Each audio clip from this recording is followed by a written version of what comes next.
I see Eric the Midget on the phone, and I'm just dying. Wait a minute, aren't you done with him? Yeah, I'm so done with him. I can't even tell you. You know, hey, Eric, I got to interview someone, and I'll talk to you later in more depth because I really want to explain to you why I'm done with you, and I really am done with you. This guy heard the bit on the air, the IQ test bit, the first time. He knows exactly how it works. Excuse me. He knew exactly. No, I did not. You don't? You don't listen to the show every day? I was up in Vancouver. Well, we still told you weren't supposed to get the results. We would announce them on the air. Anyway, you can have, Eric, you can have the results. You're no longer on the show. And I'm not kidding this time. I'm done with you because you know it's like American Idol. We don't tell people ahead of time what they got on the IQ test. You find out on the air and we all bet and stuff. And it's fun. And then you argue with all the guys. An issue of me. Eric, here's the issue. We don't care. Here's the issue. You ready? We've done this bit a billion times now. Everybody went in. Gary said this on the wrap-up show. It was beautiful. He goes, everybody went in, took the test, and then came on the air. Nobody had a problem. Nobody had a problem. The one guy who has a problem is Eric the Midget. Yeah, always. And I always assumed Eric was, like, not really that much of a... Oh, no. I really don't know did. how you could have missed it. I'm the only one missing it, but I get it now. You're a major pain in the... I think because of your condition, you've never been socialized, you've never hung out with people. I don't know what your deal is. I'm out with plenty of people, you and big nose. Yeah, you see what I mean? Yeah. Howard, do you really think it has anything to do with like his condition or anything like that? I don't know. I think he's just a malcontent. I mean, there've been other midgets that I've seen on the internet. Everybody I know went in, took the IQ test, came on the air, and found out their results. He is on the internet. I'm not participating in this. They lie to me. It's always a problem with this guy. There hasn't been one thing that's gone smoothly. Not Ever. one thing I involved. In how many years? And I'm done getting him jobs. I'm done with him. Look how difficult he made it for you when you tried to get him in touch with that guy from ABC. Oh, my God. I mean, that is like a monumental thing. I could put up with everything, but you know what it is? This bit cost us a lot of money. Yeah. It's a major find testers who will do the test. And he's in a remote, he's not in the general vicinity. You got to do something special to get the tester to him. I went out of my way. I'm done. I'm so done with you. I can't even begin to tell you. I'm glad your eyes are finally open. And not that I don't like Eric, but you shouldn't put up with his BS. No, I won't. You wasted our money. He gets rewarded for it. It's only made him worse. You waste our money. You waste our time. I'm done. And by the way, the fans have all written in and said, Howard, thank you. Howard, it's about time you dumped this Eric, the midget. He's so grateful. Get rid of Eric. Here's another one. Greatest day in show history. I'm so happy that all ties have ended with ETM. Please keep your word, Howard. And I will keep my word. I'm done. When I'm done, I'm done. You know that. When I was done with Jackie, I was done. Yeah. Eric's the same way. I like the guy personally. I don't know why. I know a lot of people don't. I've tried. I've bent over backwards. Eric's on the internet saying laws have been broken. You're not supposed to give. He has to give me my results. This is medical information. I go, oh, my God. I'm done with this guy. He's just one big troublemaker. You want the results? You can have the results, Eric. I don't want to know your Q. I don't want to announce it on the air, and I don't want you part of my show anymore. I'm done, okay? So let's say our goodbyes. You want something to say? Go ahead. Now's your chance. This is your last words. If your audience want me to start respect me. Hey, what hasn't been done for you? You've been given money. You've been given jobs. You've gotten to be on TV shows and meet people you've always wanted to meet. Who hasn't respected you? I got you laid, too, for the first time in your life. I mean, you're so ungrateful. Forget it. You don't even see it. Dude, you know the bit. You watch American Idol. You don't announce the result ahead of time. They don't tell Kelly Clarkson she won before she won. Before the show. The fun is to get your result on the air so you react to it. You don't know that? Shit. Then stop calling me Eric. We're not calling you anything anymore. We're not calling. We're done with you. We're done.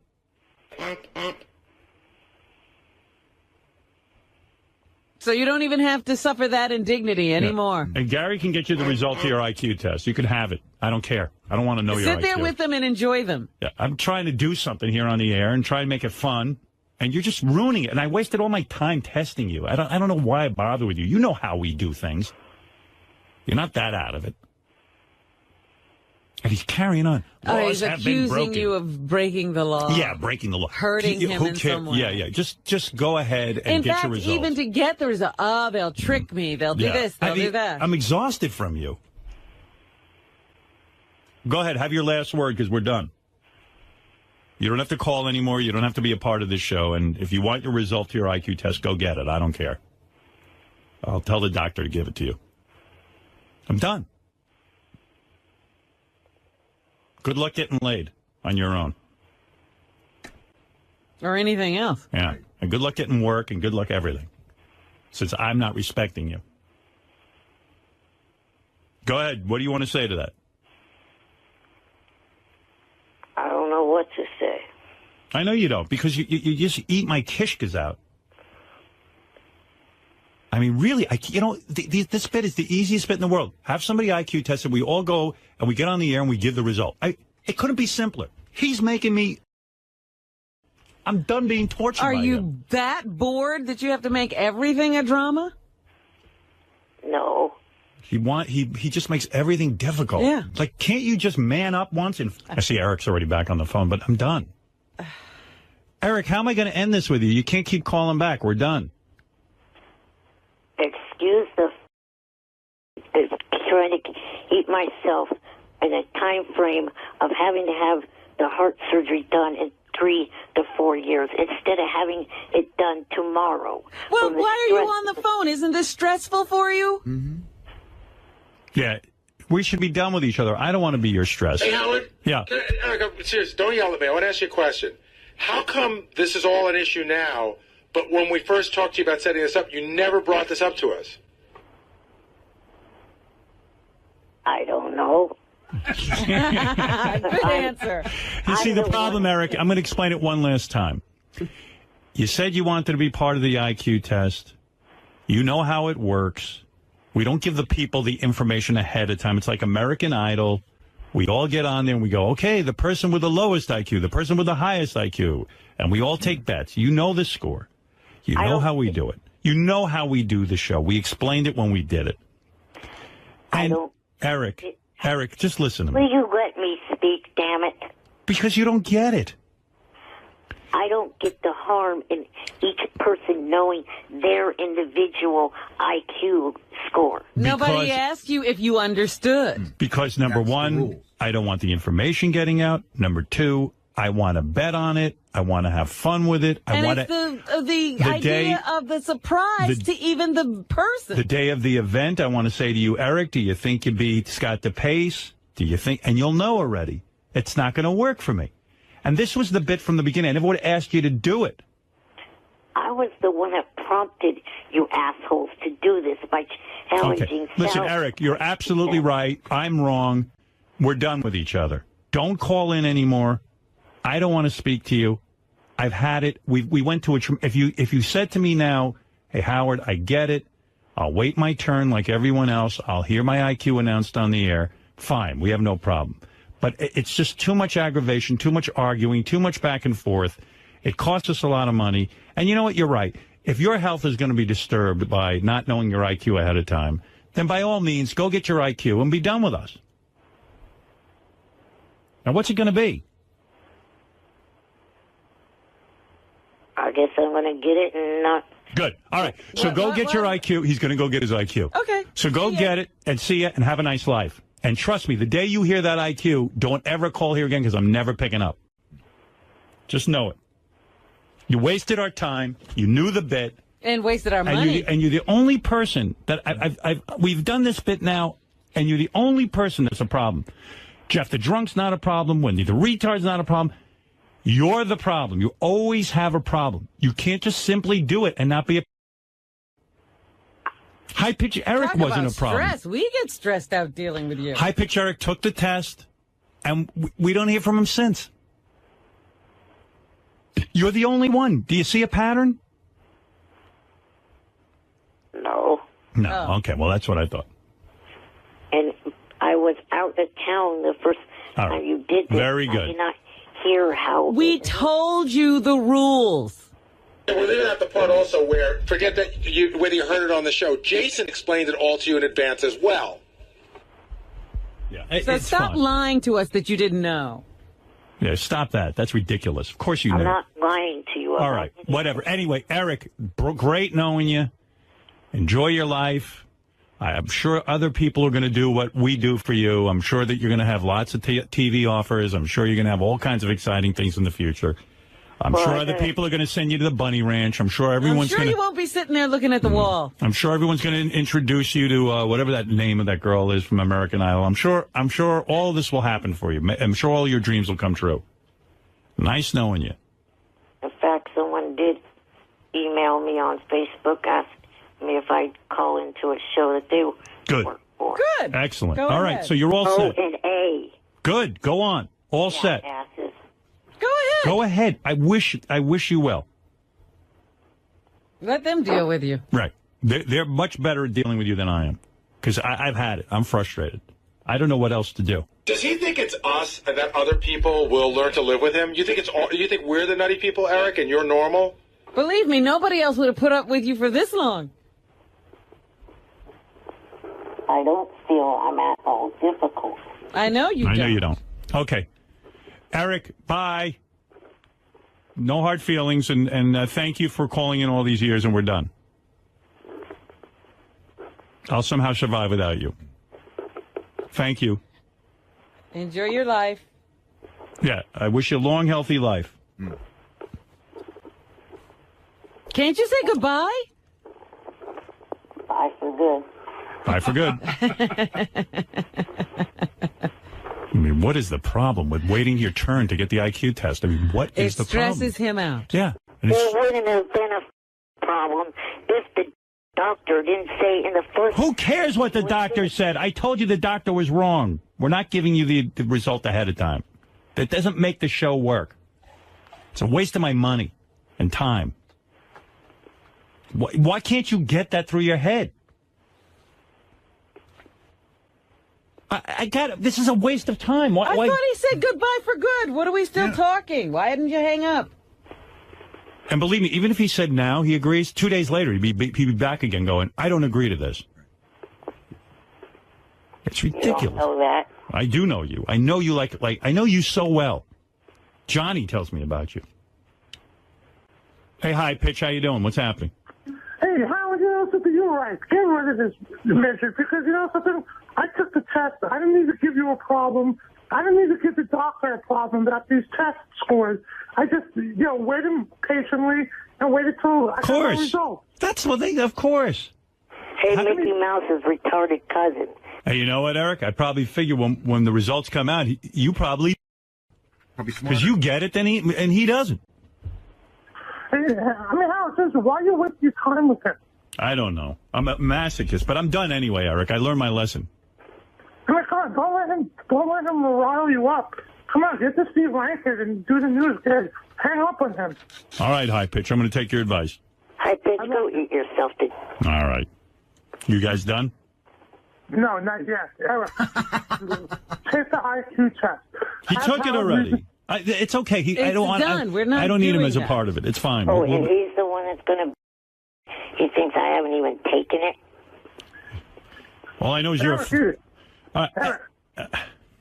listen, Eric, why do you have Howard results when it happens? Because Eric wants to be different from everyone, High Pitch. When he's retarded. If he doesn't want his test results revealed on the show, he's retarded. All right. Thank you, High Pitch. Howard, I love you. Have a great day. Robert, thank you. Congratulations. Thank you. If you don't want the IQ test results revealed, hang up the don't waste Howard's time. Yeah, why are you bothering me? High Pitch is making a lot of sense today. Yeah, you don't want to be a part of anything we do. You don't like us. Why are you on the phone? I mean, how would Gary treat you like gold and give him a hard time? Oh, yeah, calling me shrimp on air is treating me like gold. Like that ape face did last week. Call me ape face. I got to fight back. Howard, I mean, come on, Eric. Since you've been on the show, Howard Gary's been so nice to you, and you can't do that. It's all right, Eric. High Pitch, thank you. All right, bye. Bye. Okay, Eric. Nice knowing you. Bye. Bye. Right. We're done. signs Well, off. that's why I'm You done can't with him. leave on nice terms. We're just No. saying we can't work together. He can't be nice. There's nothing human about him. And he always wants special Fucking treatment. arrogant pricks. You're the one that's arrogant. He just hung up. Yeah, I'm arrogant.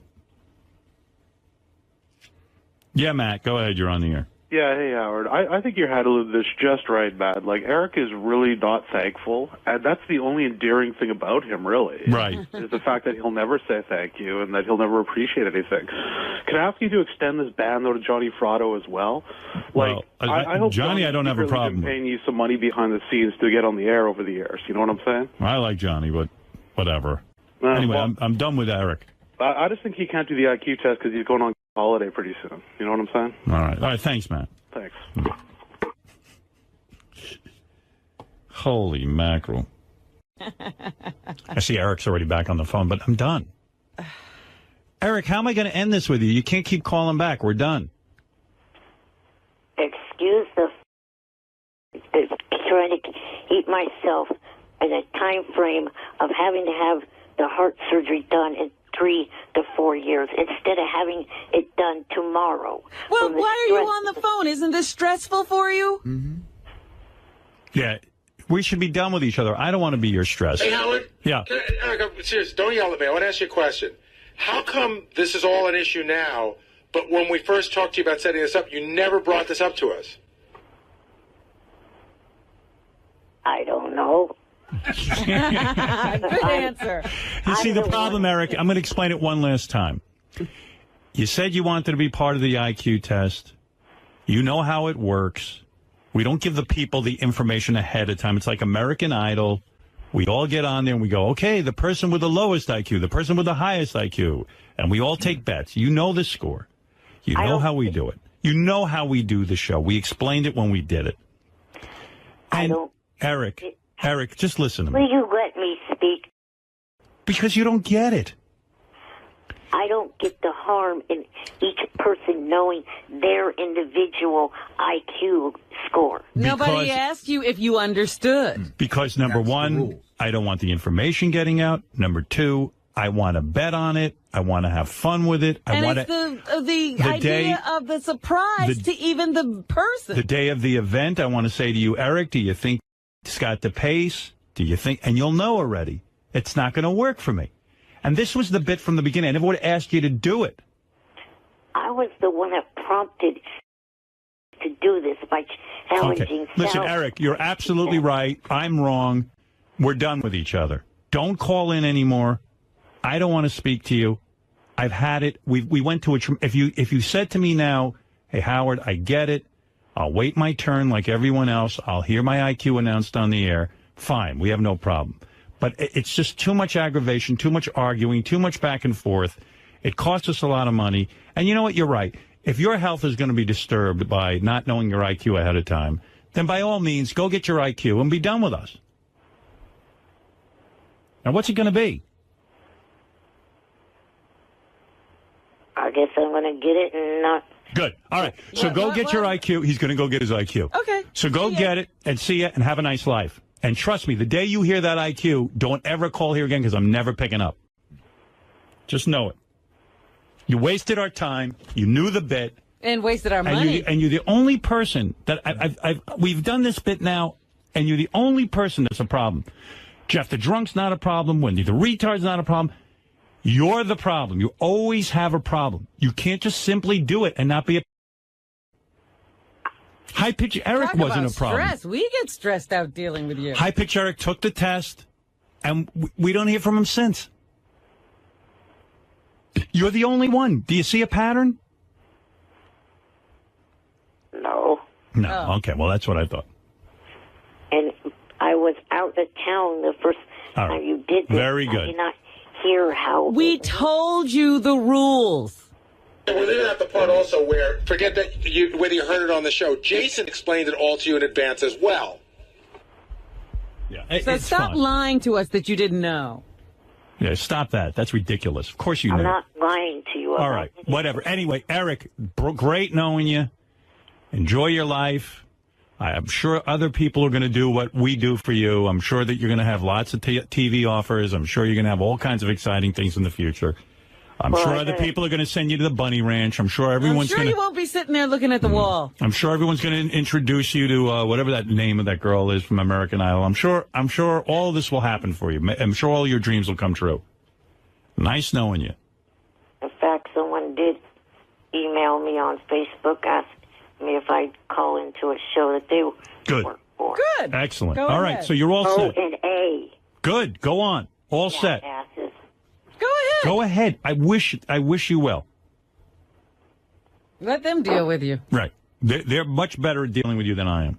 Because I've had it. I'm frustrated. I don't know what else to do. Does he think it's us and that other people will learn to live with him? You think we're the nutty people, Eric, and you're normal? Believe me, nobody else would have put up with you for this long. I don't feel I'm at all difficult. I know you don't. I know you don't. Okay. Eric, bye. No hard feelings, and thank you for calling in all these years, and we're done. I'll somehow survive without you. Thank you. Enjoy your life. Yeah, I wish you a long, healthy life. Can't you say goodbye? Bye for good. Bye for good. I mean, what is the problem with waiting your turn to get the IQ test? I mean, what is the problem? It stresses him out. Yeah. Hey, there's a guy on the phone claims to be the world's greatest Eric the Midget expert. And why do we want to talk to him? I'm fascinated by it. This is Javier. Hey, Javier, how you doing? Good morning, Howard. Morning. Now, you are a fan of the show for how many years? Well, very few years, because obviously I couldn't listen to K-Rock. I knew you from first Letterman in the late 80s, and then the E! Show, and then... well, you live in San Juan, right?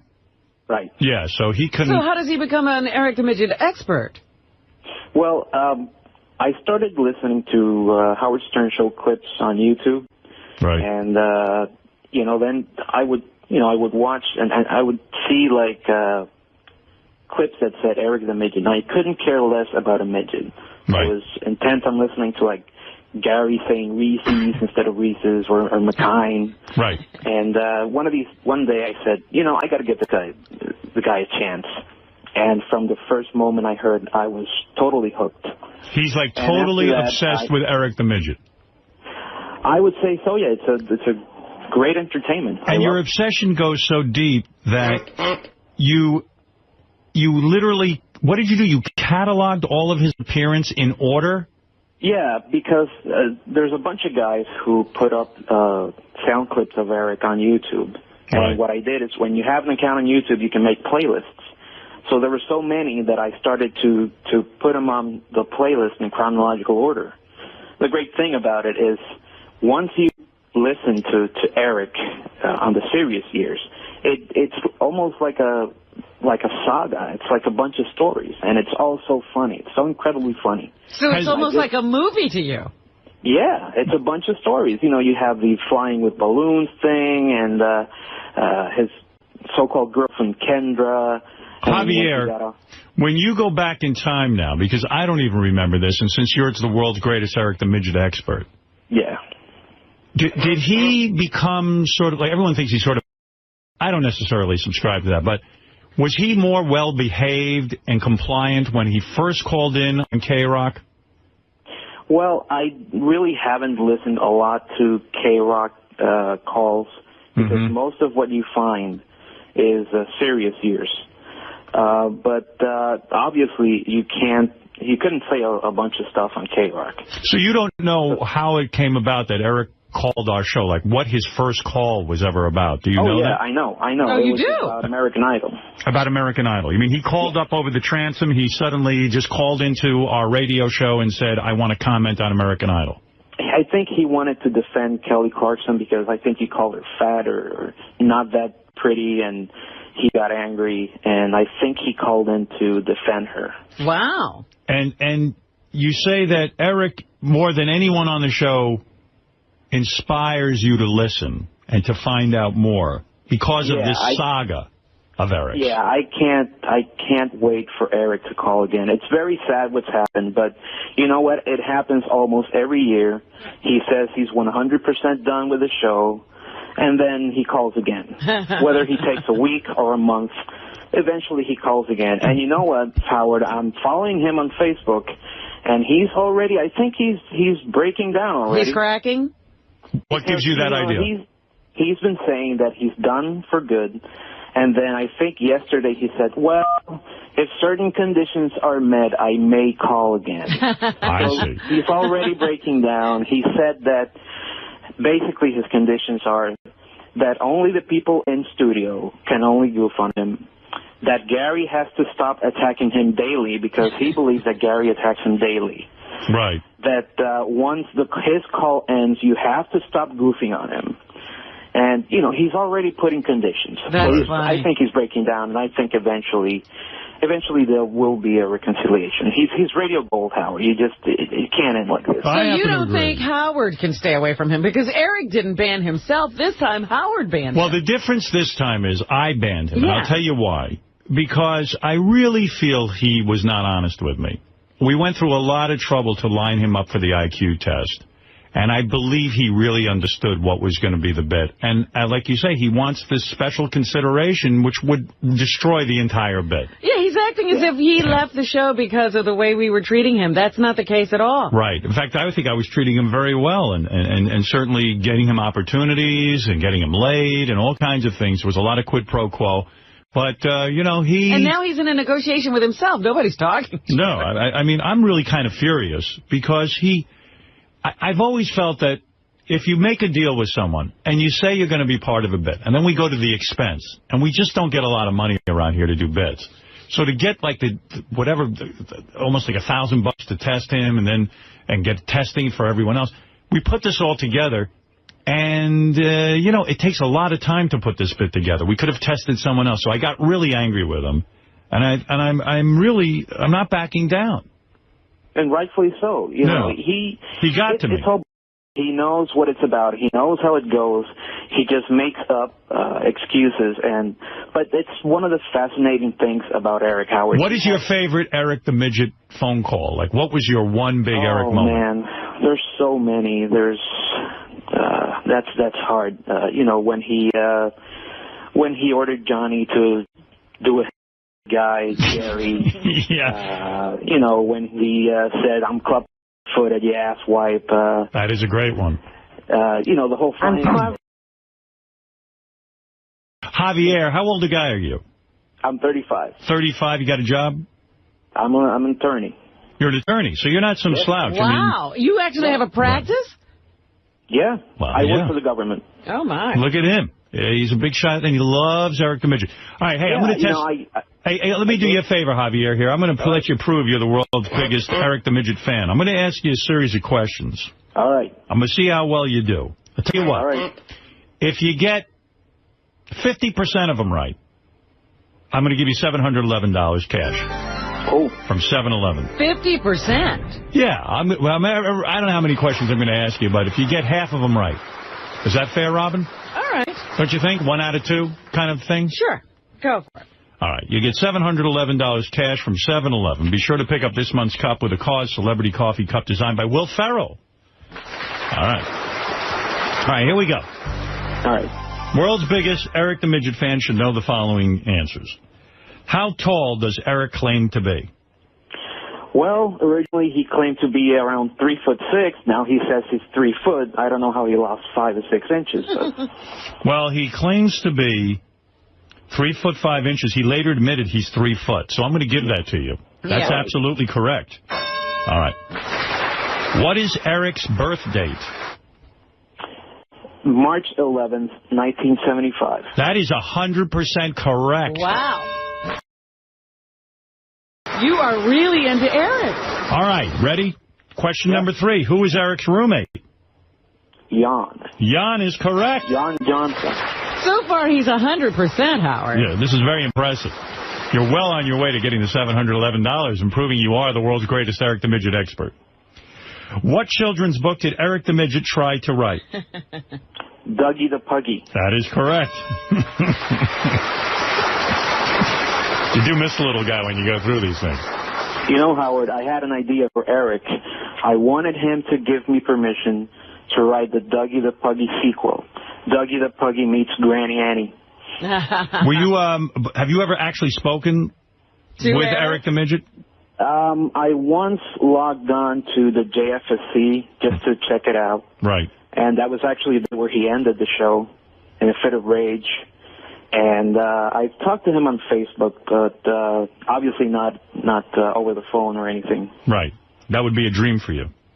Yeah. The first TV show on which Eric ever acted. American Dreams. That is correct. Wow. All right, this is a hard one. You ready? Your knowledge of Eric is very deep. If you know this one, I'm going to say this guy's unbelievable. What name did Eric use to pretend to be someone else on the Stern Fan Network? Romeo Blues. That is correct. Wow. Wow. I mean, you're already getting the $711 just based on those. But here, I'm just going to give you a couple of more because I'm impressed. All right. Who did Eric the Midget say his favorite band was in 2005? Oh, boy. You got me there. Rascal Flatts. I was going to say that. That's the only one I could think of. He likes country. Yeah. Eric claimed he was dating a girl in 2008. What was her name? Kendra. That's correct. What did Eric want to name his modeling agency? Eric's Modeling Agency. Yeah, Eric's Modeling and Talent Agency. That's correct. Why would you name it anything else? Yeah. What a great name. Eric's Modeling Agency. Remember he was going to let the model live in his house? Right. That was, he was having a contest, and part of the prize was living with him. She had to live there for 7 years. Yeah, I think that was... 7 years. Yeah, that was my favorite. Like, he had to sign a contract with her. She wasn't allowed to leave for 7 years. What a contest. Eric's Modeling Agency. You go out, he was going to go to all the clubs and look for the winner, and then when he found her, he was going to lock her up in the house. Right, he was going to take her home. Where he could advise her. I wonder if the girl would have... Basically stifle her career. Lived there for the best 7 years of her life. All right. What song did Eric sing when Sal asked him to audition for The Wizard of Oz? Oh, the Lollipop Guild. Exactly right. Eric once admitted to his masturbation method. What was it? Oh, he humps the bed. That's right. Lays on his belly and rubs against the sheets. Yeah. Right. So far, dude, you only got one wrong. One wrong. All right, I'll give you a couple more. What were the names of the two bunny accompanied Eric to the studio? Oh. Haley and Cherry. Correct. Wow. Oh, the world's greatest Eric the Midget expert. You don't have time to practice law. What was the name of the bunny... Would you go to a lawyer who was the world's greatest Eric the Midget expert? No. What was the name of the bunny who took Eric's virginity? Oh, I think it was Cherry. It was Haley. I'm sorry. Oh, all right. Eric made a personal appearance at what professional sporting event in 2009? Was it the WWE? Sacramento Kings. You got that one wrong. All right. And you know the answer to this one. When Howard asked what was wrong with Eric's foot, how did he respond? Club. That's exactly right. That's the exact quote. I'm club-fucking-footed, you asswipe. I got so many questions, Ron, but this gentleman has absolutely... Obviously, he has done his time. Yeah. I'm full of useful information, yeah. I mean, look at him. What event... So are you missing Eric on the show tremendously? Oh, yeah. He loves it. He should just call in. He should make the peace with you, Howard. We should just, I don't know, start all over again. He should, I don't know. He's not gonna say he's sorry. Do you get angry with the people who write in and say never have Eric on again? I don't get angry, but I just don't agree. It's like, I think somebody on Superfan Roundtable said it last week. There's no halfway with Eric and the fans. Either you love him or you hate him. And I tend to believe a lot of people love him more than there's people that hate him. All right, here's a tough one. What did Eric do for Howard? That's correct. Look at you. Look at that. Remember when Eric measured? What event did Eric want to be a correspondent for on Bubba's show? Oh, some NASCAR. Right, NASCAR. All right, last one. I'm fascinated that you know the answers. Now that we're talking about it, I love that Eric's into all this manly stuff, except for American Idol. He's pretty manly. He's pretty masculine. What celebrity offered to be a co-host for Eric's second show on Howard 101? That's a tough one. Second show? Yeah. I thought there was only one. Yeah, well, I guess if there was a second. The first one was Brian Dunkelman. That's right. Well, it is Brian Dunkelman, actually, so I'll give you that. Very good. Who was the wrestler Eric wanted to manage? Oh, man. I can't remember that one. Rated R. Rated R. How many inches did Eric say he was when he measured it for Howard? How many inches? 5 inches. That's correct. Look at it. Well, okay. You're good. Javier Vasquez, you are an Eric the Midget expert extraordinaire.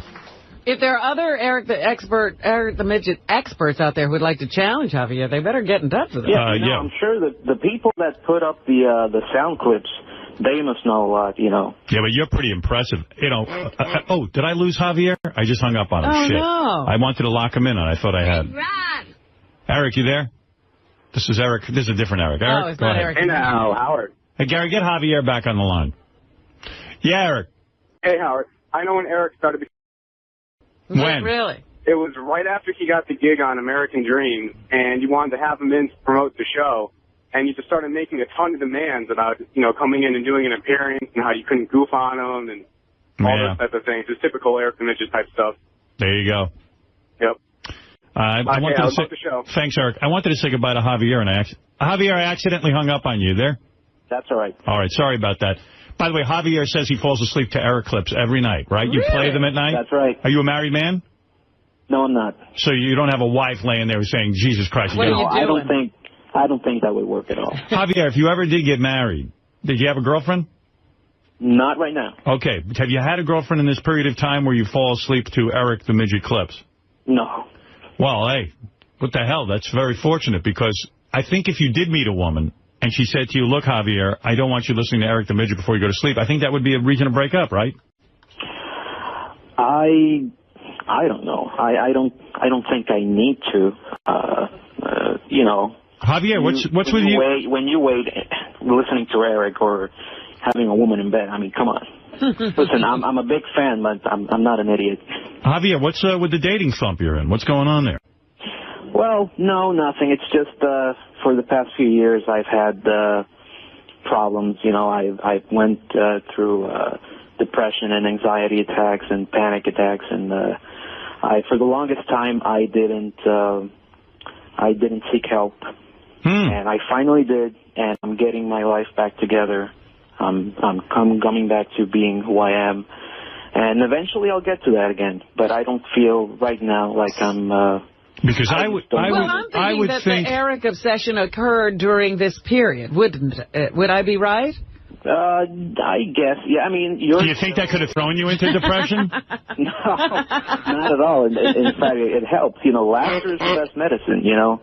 Javier, I read that Puerto Ricans do not get anxiety attacks. I'm very, very surprised by that. You're suspicious that he's not Puerto Rican? That's right. You might be part something else. Javier, I would think a Puerto Rican attorney would be able to get laid like from Puerto Rico. Well, you know, I don't have like a lot of money. I work for the government, and I don't ride around in fancy cars or anything. If I had my private practice, then it would be something else. But, you know, eventually I'll move on, and I'm sure I'll do well. Very good. All right, Javier. Thank you very much. Javier had a couple of lean years with the women because of his depression. And so he turned to Eric the Midget for solace. Right. And Eric the Midget. That's something, isn't it? That is something. That's really something. Better than heavy medication, I'll tell you that. Oh, definitely. You know, Eric and your show have helped me a lot. I laugh all the time, and I really hope to hear from you on 2011. What happened in the bad years? Were you just like not able to get out of bed and stuff? Yeah, you just you know, you're in your home and you just don't want to go out. You don't want to talk to people. You feel like you know, like I don't know. You're depressed. Sometimes I had the feeling like I wanted to cry, and I don't know why. Did you want to hurt yourself? No, it never got to that. Yeah. But, you know, my family was always there for me. That's good. And I stopped calling my friends, and I didn't go out, and you just don't want to do anything. I would go to work, and I would just go home and just, you know, shut my door and do nothing. I like your honesty about it. Is there depression in your family? No, not really. It's just, you know, it's a really long story how it happened, but the thing is that my problem was that sometimes I'm very stubborn, and I didn't seek help. Right. You know, I didn't go to a shrink or anything. And then one day I said, you know, I feel like I'm in a hole, and I just don't want to live like this anymore. And I said, I got to get help. They put you on medication? So, yeah. What did they give you? It's Paxil. You know, maybe that's why I'm listening a little bit. I'm thinking maybe that's why you connect so much with Eric the Midget. He's such a stubborn guy, too. You know what I mean? And you're stubborn. You wouldn't go get help. Yeah, and, you know, you've said it before. Eric is as delusional as he may seem to be, because Eric seems to live in, like, his own little reality. Right. Where he's the center of the universe, and everybody else are, like, I don't know, maggots. You know, he doesn't... One thing I notice is, you know, Eric, people seem to be intimidated by you when they talk to you. Right. And Eric couldn't care less. Yeah. Eric treats you, calls you a big-nosed bastard or whatever, right. You know. Eric doesn't care what I can do for him or what I've done in my career. He'll say, what are you doing leaving me on hold? Right. It's great. The loudmouth midget. See, Javier, I'm with you. That's why I find him fascinating, too. You know, one of the funniest moments was when he first came on his webcam and you saw him for the first time. Yeah. And you were looking at his gnarled fingers. Yes. You're saying, like, oh, poor Eric, man, it can't be easy, can it? And then he goes, well, you interrupted what I was saying. So, you know, you were being compassionate to him, and all he can care about is you interrupted him. Ridiculous midget. He doesn't even, he didn't look for sympathy. No. That's why I liked him. Yeah. All right, Javier, I'm with you. I could talk about Eric all day. Congratulations. You've won $711 cash from 7-Eleven. You are, in fact, Javier, as far as I know, the world's greatest expert on Eric the Midget. For now. And by the way, Javier, be sure to pick up this month's cup with a cause, Celebrity Coffee Cup designed by Will Ferrell. That'll cheer you up, get you out of any depression you're in. Sure will. All right, Javier. Thanks for calling in. Thanks, Howard. That's a Javier Vasquez in Puerto Rico, who is the world's greatest Eric the Midget trivia expert. I didn't know there was such Eric fans out there. Eric, there are. Ridiculous midget. Robin, you're missing a whole world out there. You're really not on it. If there is someone out there who thinks they're a bigger Eric the Midget expert, I would have Javier and you go at it. Yeah. Because I have a lot more questions. Midget. What is that, Eric? Eric, the obnoxious midget. Yes. What do you want me to call you again? I forget. Eric, the major. All right. All right. Then whatever you say, I'll do. Well, there he is. There he is. Hey, there's a guy on the phone claims to be the world's greatest Eric the Midget expert. And why do we want to talk to him? I'm fascinated by it. This is Javier. Hey, Javier, how you doing? Good morning, Howard. Morning. Now, you are a fan of the show for how many years? Well, very few years, because obviously I couldn't listen to K-Rock. I knew you from first Letterman in the late 80s, and then the E! Show, and then... well, you live in San Juan, right? Right. Yeah, so he couldn't... So how does he become an Eric the Midget expert? Well, I started listening to Howard Stern Show clips on YouTube.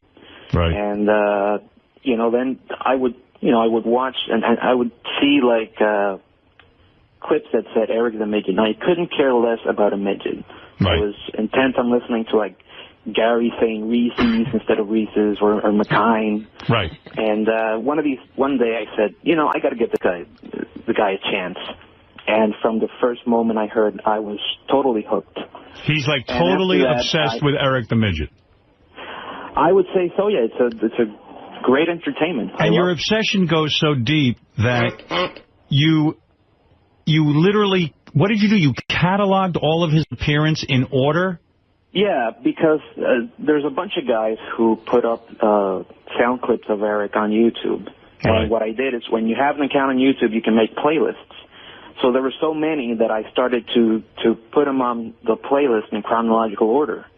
The great thing about it is once you listen to Eric on the serious years, it's almost like a saga. It's like a bunch of stories, and it's all so funny. It's so incredibly funny. So it's almost like a movie to you. Yeah, it's a bunch of stories. You know, you have the flying with balloons thing, and his so-called girlfriend Kendra.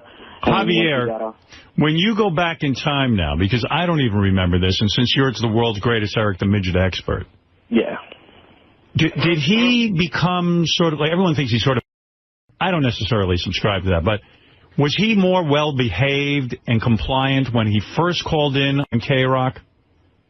Well, I really haven't listened a lot to K-Rock calls, because most of what you find is serious years.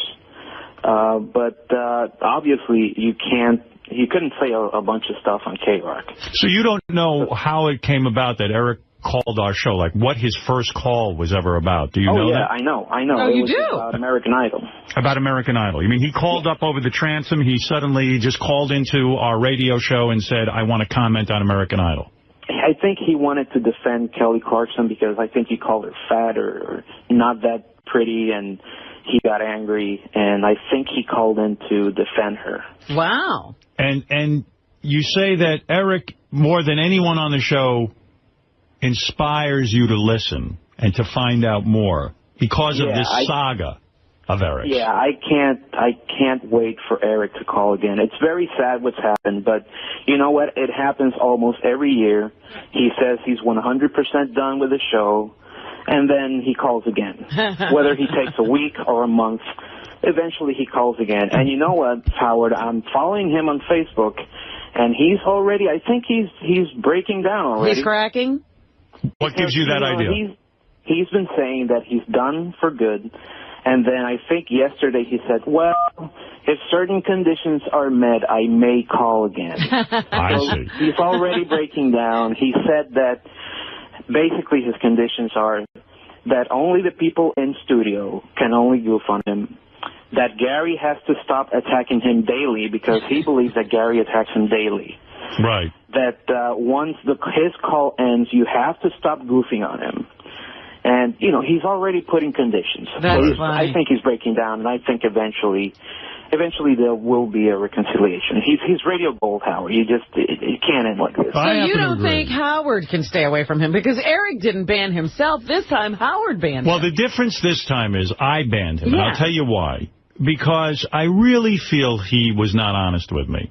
We went through a lot of trouble to line him up for the IQ test. And I believe he really understood what was going to be the bit. And like you say, he wants this special consideration, which would destroy the entire bit. Yeah, he's acting as if he left the show because of the way we were treating him. That's not the case at all. Right. In fact, I think I was treating him very well and certainly getting him opportunities and getting him laid and all kinds of things. There was a lot of quid pro quo.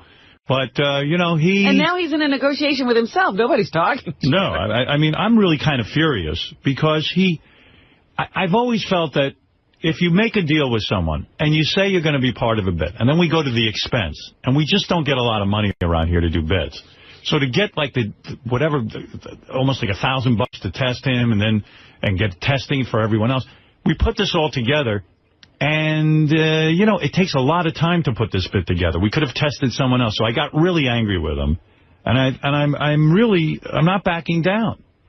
And rightfully so. You know, he got to me.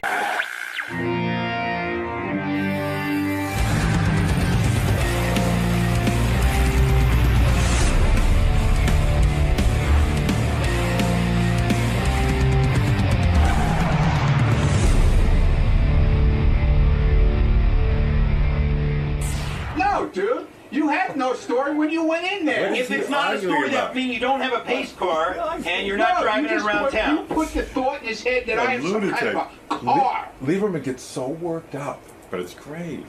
It's the most moronic argument. Oh my and you're God! so passionate about it. Lieberman goes like this. He goes. Yes. Hello, Red Gypsy. Oh, good morning, Howard and everybody. Good morning. I was going to bring up a couple of things, although, you know, Eric just did that. I wanted to say one thing, that I was at AGT, and Ronnie was totally professional, You know, this Ronnie, I got to tell you, he really is insane. I didn't hear the wrap-up. Gary played me a piece of the wrap-up show with Ronnie about this car.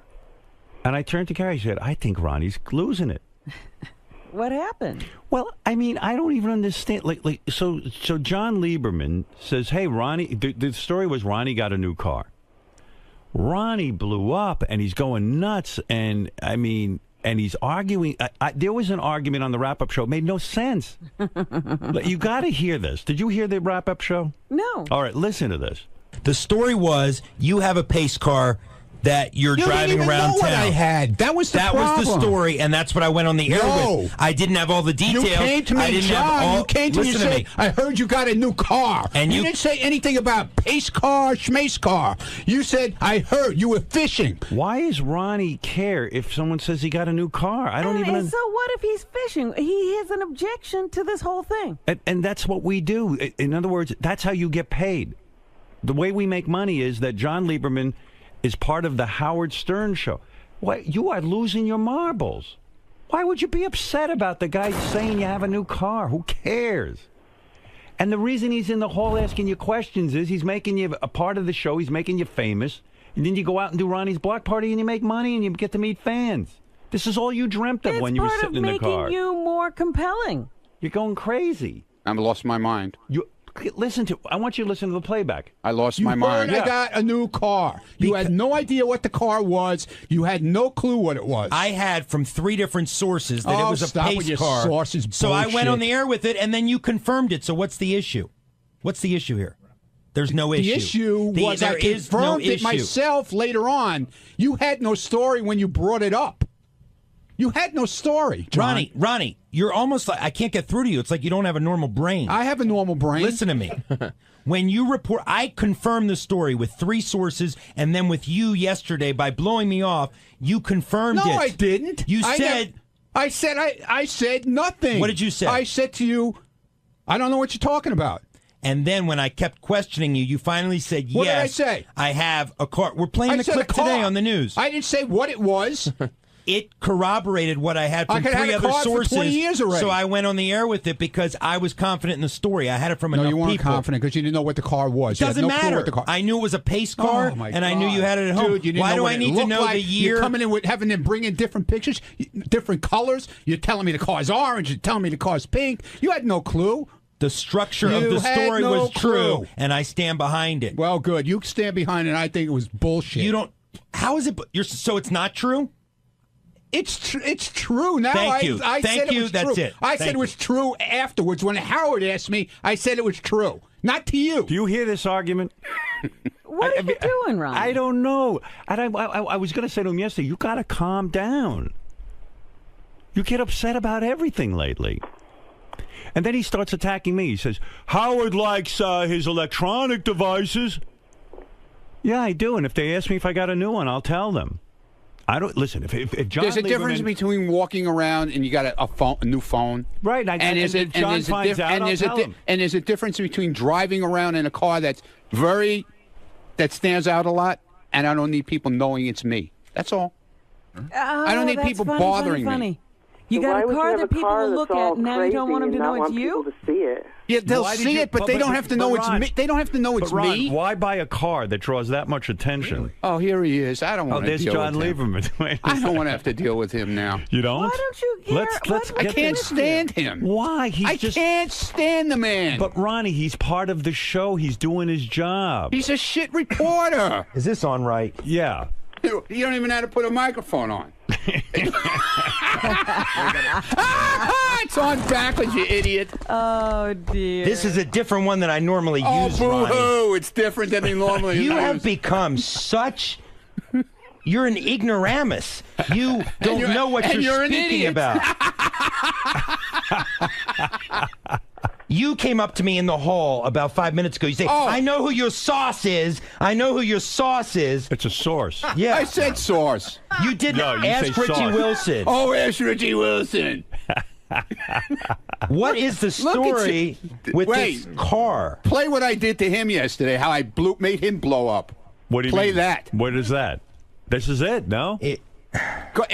When I said he was a shit reporter, how he went ballistic.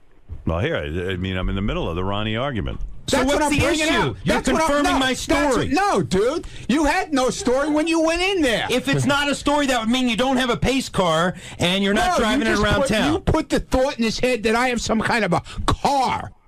I don't know. I don't know which part you're talking about. It's right towards the end. I think that's all I have. They give me clips. Oh, he went crazy. I did not go crazy. What I was saying to you, Ronnie, they were falling out of his head, dude. I was making...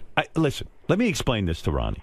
The reason we hired him... I don't care. ...is because... I don't care why you hired him. Yeah, but you're working I don't here. like him. Yeah, you don't have to like me. I don't like you. You don't have to like me, but you can politely say no comment. But you see, when your reaction is so out of bounds... That's all I have to say?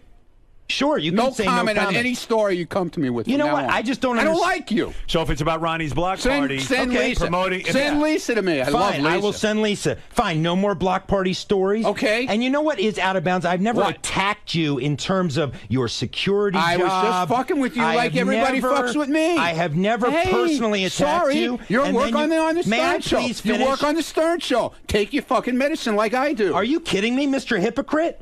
Take your medicine. I take it all the time. Ronnie doesn't know what hypocrite means. You explain it. No, I don't. All right, go ahead. Sorry. No, I'm stupid. Yeah. But I'm fucking stupid. You attacking my reporting is ridiculous, and I'll give you an example. Don't look there how are a number defensive you because are. You sound like me now. When I go up to Gary, and I ask him a question, he is forthright. I say, Gary, because all the stories you do on Gary. No, because Gary's running for park recreation there. Gary, let me give you an example of a story I did yesterday that Gary didn't want reported. I say, Gary, I heard you were in a car accident. I had two sources. What happened? I had two sources telling me he was in an accident. And you know what Gary does? How come you killed the story? It was on the air yesterday on Howard 100 News. You don't listen? No, I hate the news. Oh, so you can criticize, but you don't listen to what we do? Stories. I don't like your stories. Okay. I only listen to Lisa's stories. And Shuley. They're the greatest. You know what? Reporters. When Shuley's even awesome, Scott DePace, Shuley is the best Scott reporter, DePace, man. He's even funny when he does his stories. What about even Scott DePace? Yes. When I confronted him yesterday about some allegations that I've been hearing. I know what you're talking about. This TV camera was supposed to be covering him. He was having a meltdown about something. And he had the cameras turned off. He's instructed people not to shoot his picture. No, there are a lot of things. I got word about. Don't shoot him when he's leaning back in his chair either. And I will take this up with Scott off the air. Hey, bring it up because, dude, there's no truth to that. Let's go. Howard. Well, here are what my sources say. My sources. Here he goes again. I have multiple sources. Oh, I know you do, man. And I protect them. That's why I get these stories. Probably. Yeah, you I pay them. Pay him little informants.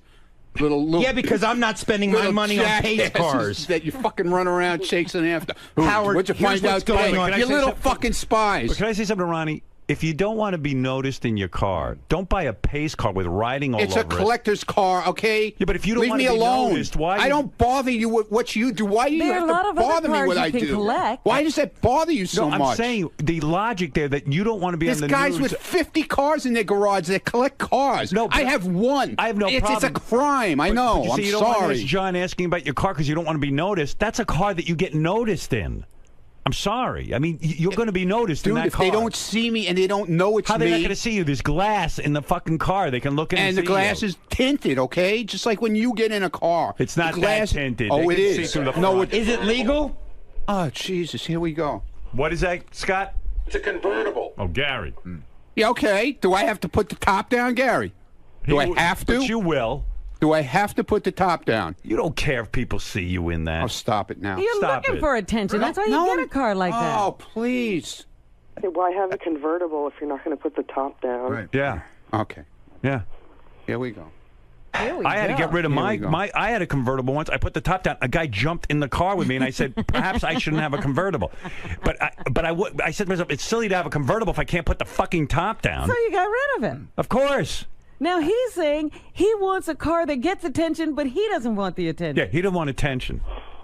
You better do a follow-up story on that. Oh, we already got it. He already said that he'll refuse to tweet out any photos of the car. Right. And he wants to know who my source is so that he I know who your source is. You absolutely do not. I ain't telling. Who? I know Why are you not? I know who it is. 3. Name them. I know who they are. Name the 3. I know exactly Name who they are. Name one of the 3. I know one of them for sure. Who is it? I'm not telling you. Why? I'm not going to rat your rats out. I won't rat. What? Why won't you? I'm not going to rat your rats out. Who do you think? You got rats all over the place. Yes, yeah, I know do. you do. Yes, I do. I know you do. And they're watching you. Yeah, good. Let them watch me. Who gives a shit? Let them watch me. You give a shit. Look at you.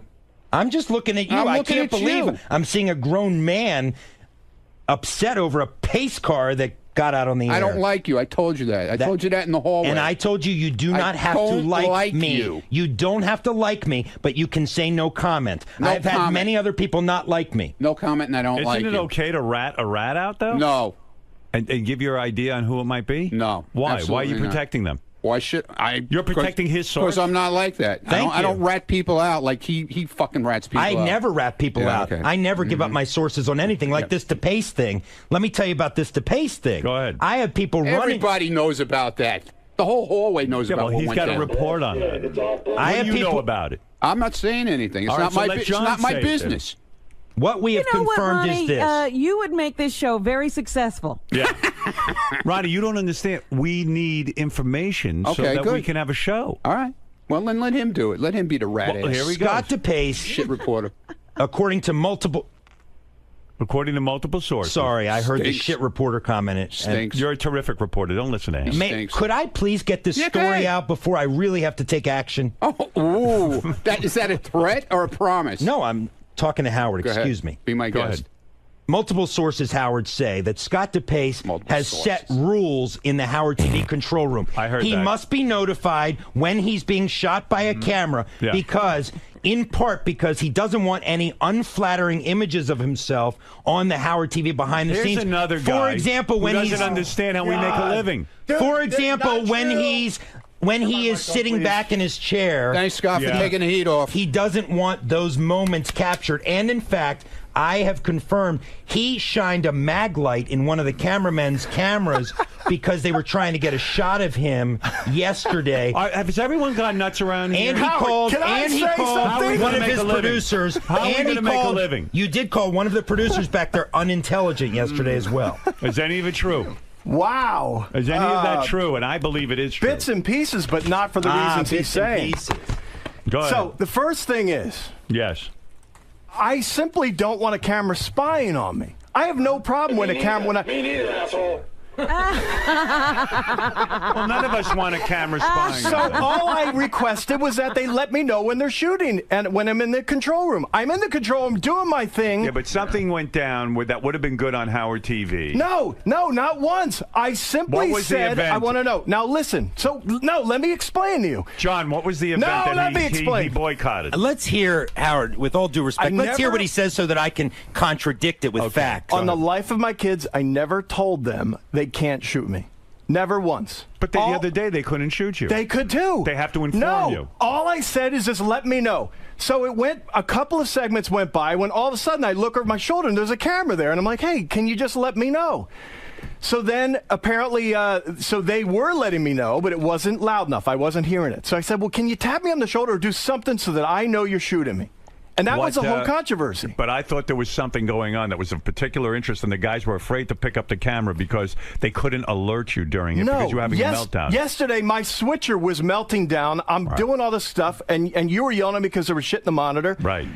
Rightfully. Was that the incident? No, there was another incident as well. During when Tell Lee to get in here. When Kelsey, the woman with the large breasts, came in, and there was the jumping jacks incident back in Howard TV. Right. My sources tell me that Scott told them not to shoot it, and in fact yelled at Greg Carmel, the cameraman, for documenting the event when he was just doing his job. That lie. That's libel. I'd Well, like then to let's take get that them person in. to court. Then let's get them in Whoever here. That person is. I That have was a flat out lie. The only reason I did it was because there was a camera. Are there. you censoring what is being shot of yourself? Never once. No.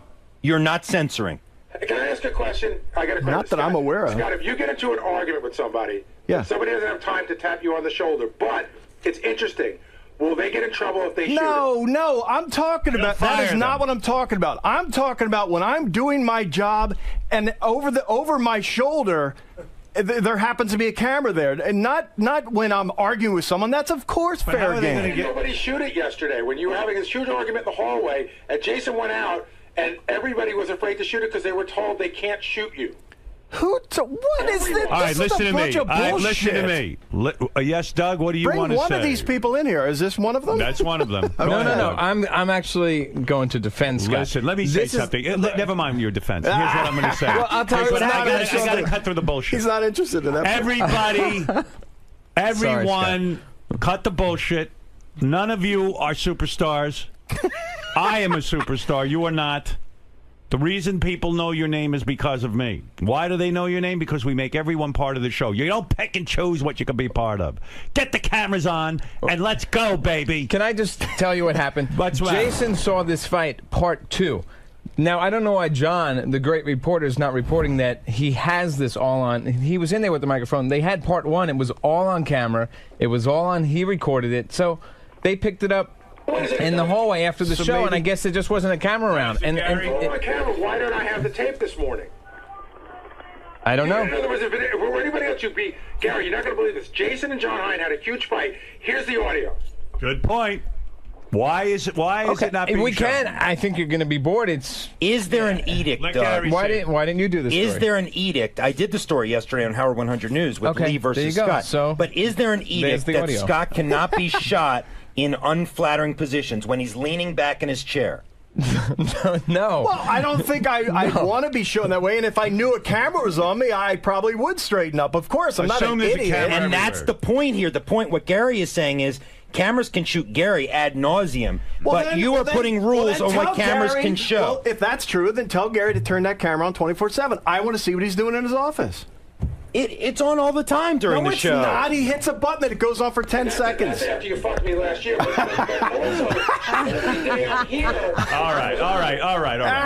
Lieberman, you got this one wrong, pal. I did not get this one wrong. I totally stand by this. All right, as long as it's straightened out now.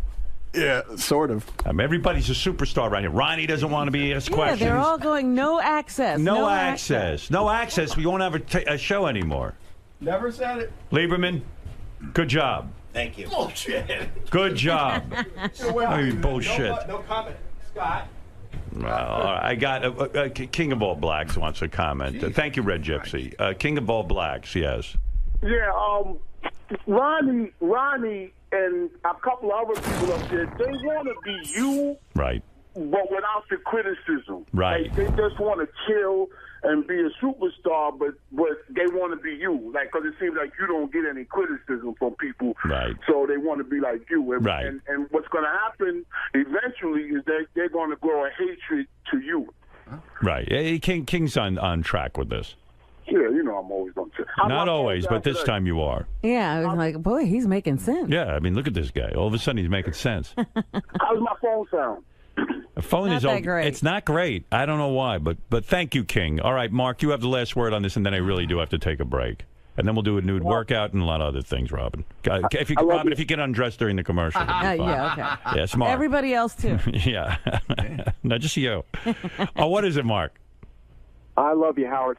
I got to say, Ronnie seems to be a bit insecure. I think he realizes he might be in over his head, and he's pedaling desperately to try to keep his head above water.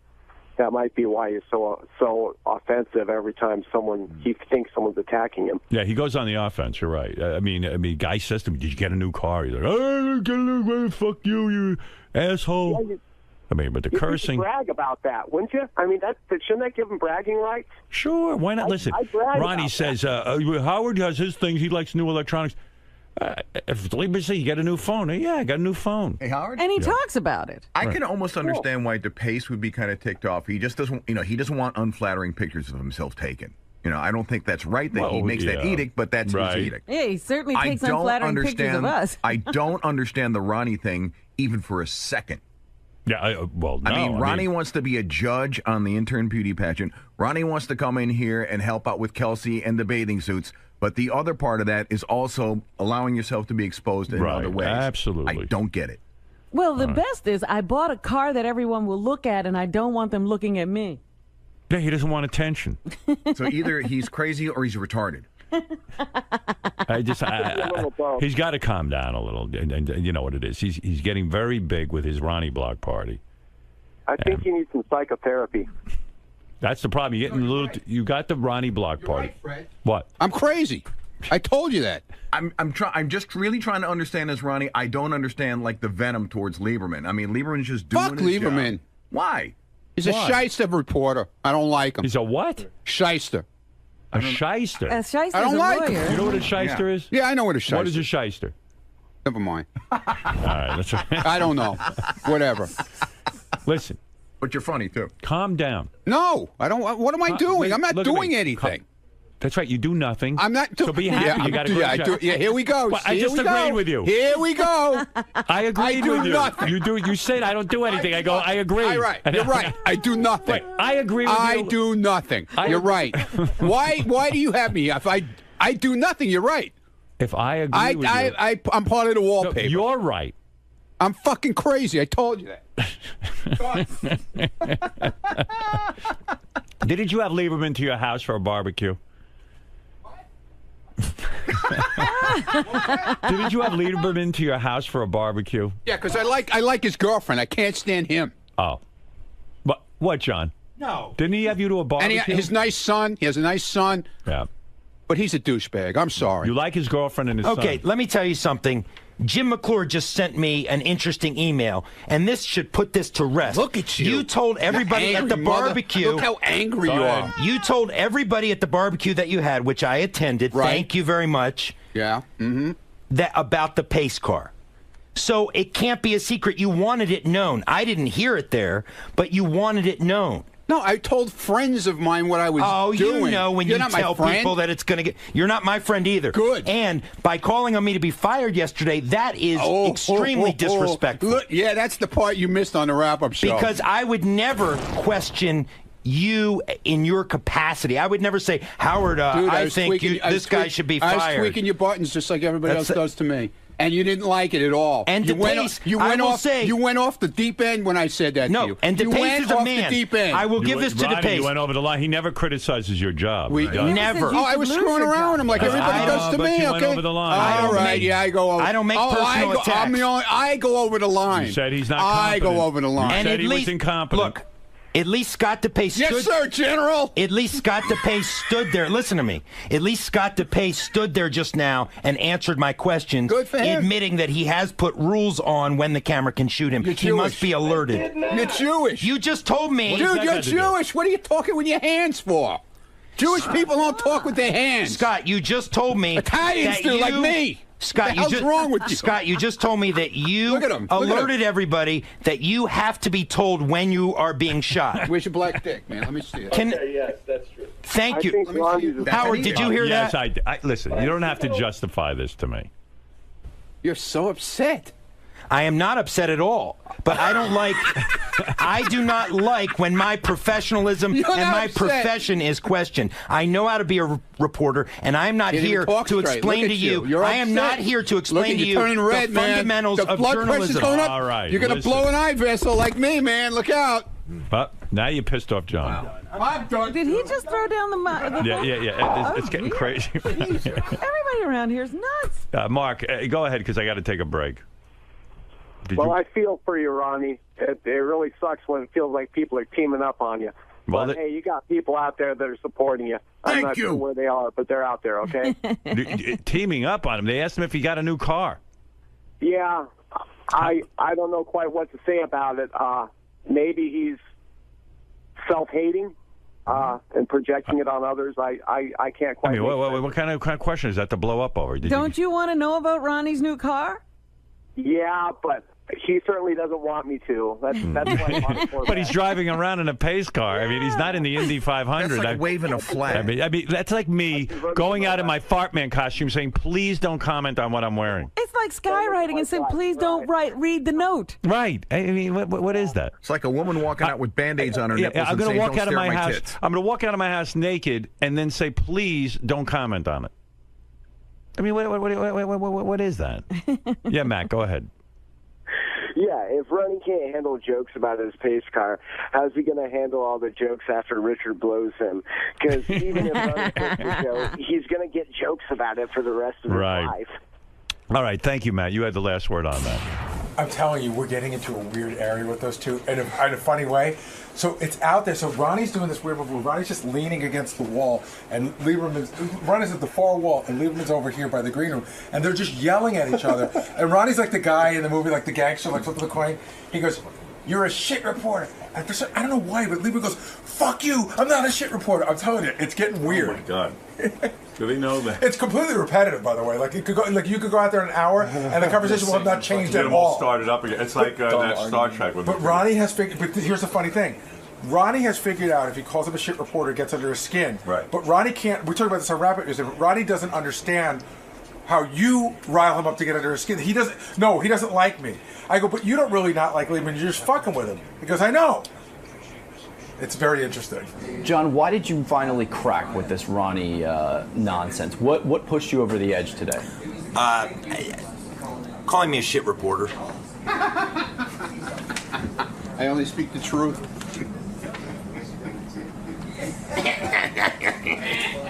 But you're typically able to separate the two. You're typically... I am, but you know what, Greg? I am able to separate the two, but I don't like to be called a shit reporter in front of millions of listeners and viewers of Howard TV. I mean, nobody likes their professionalism questioned, and that was the point. I've never once questioned Ronnie's professionalism. I've never once said Ronnie's a bad security guard, or Ronnie isn't good at his job, or Ronnie isn't good in this way. I was simply reporting a story, which, Greg, I want to point out, turned out to be true. The story I reported was true. He has a pace car. That is the bottom line here. And Ronnie trying to tell me how to be a reporter is completely and utterly ridiculous. And then suggesting that I should be fired goes too far. It just goes too far. What do you think this speaks to? I mean, why would Ronnie take these roads? Why would he go down these avenues? Because... Fuck. Because when you have no defense and you're backed into a corner, you scratch and claw your way out. And that's I'm always watching you. Exactly. But this Ronnie thing is not going to end, because the reality is, when you break it down, he knows how to push my buttons and I know how to push his. This may go on forever. Just remember, I'm here behind you, man. I'm always around. Watch those cupcakes. He's putting on a few pounds with the cupcakes. He's worried about me watching cupcakes. You should be watching the TV screen, man. Is it safe to say that the honeymoon is over? That your, that your little golden era that you enjoyed my the first 1 year. year? You know, this week marks my 1 year. I think the honeymoon, or maybe it was, it marks my 1 year. So my honeymoon's over. But, you know, at the end of the day, we'll just have to see what happens moving forward. Keep up the good work, John. It's a sign of your solid reporting that you've started to crack some of the team members around here. Thank you, Greg. You're next. Sucks.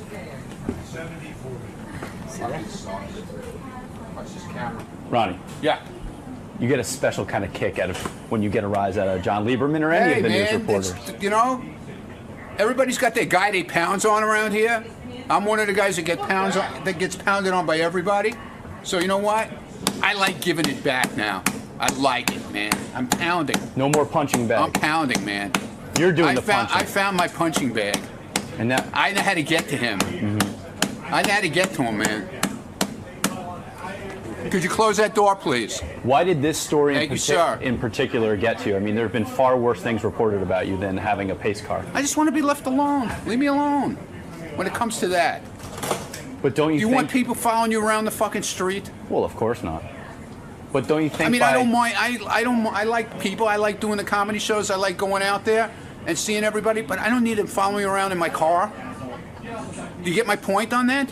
Do you not like John? Do you get my point on that? I thought that was a rhetorical question. Do you get my point? Yes. That's all I'm asking. Yes. Do you get my point? Yes. Never mind. You're like the rest of them. But why did this story in particular really set you up? There have been far worse things. I just told you.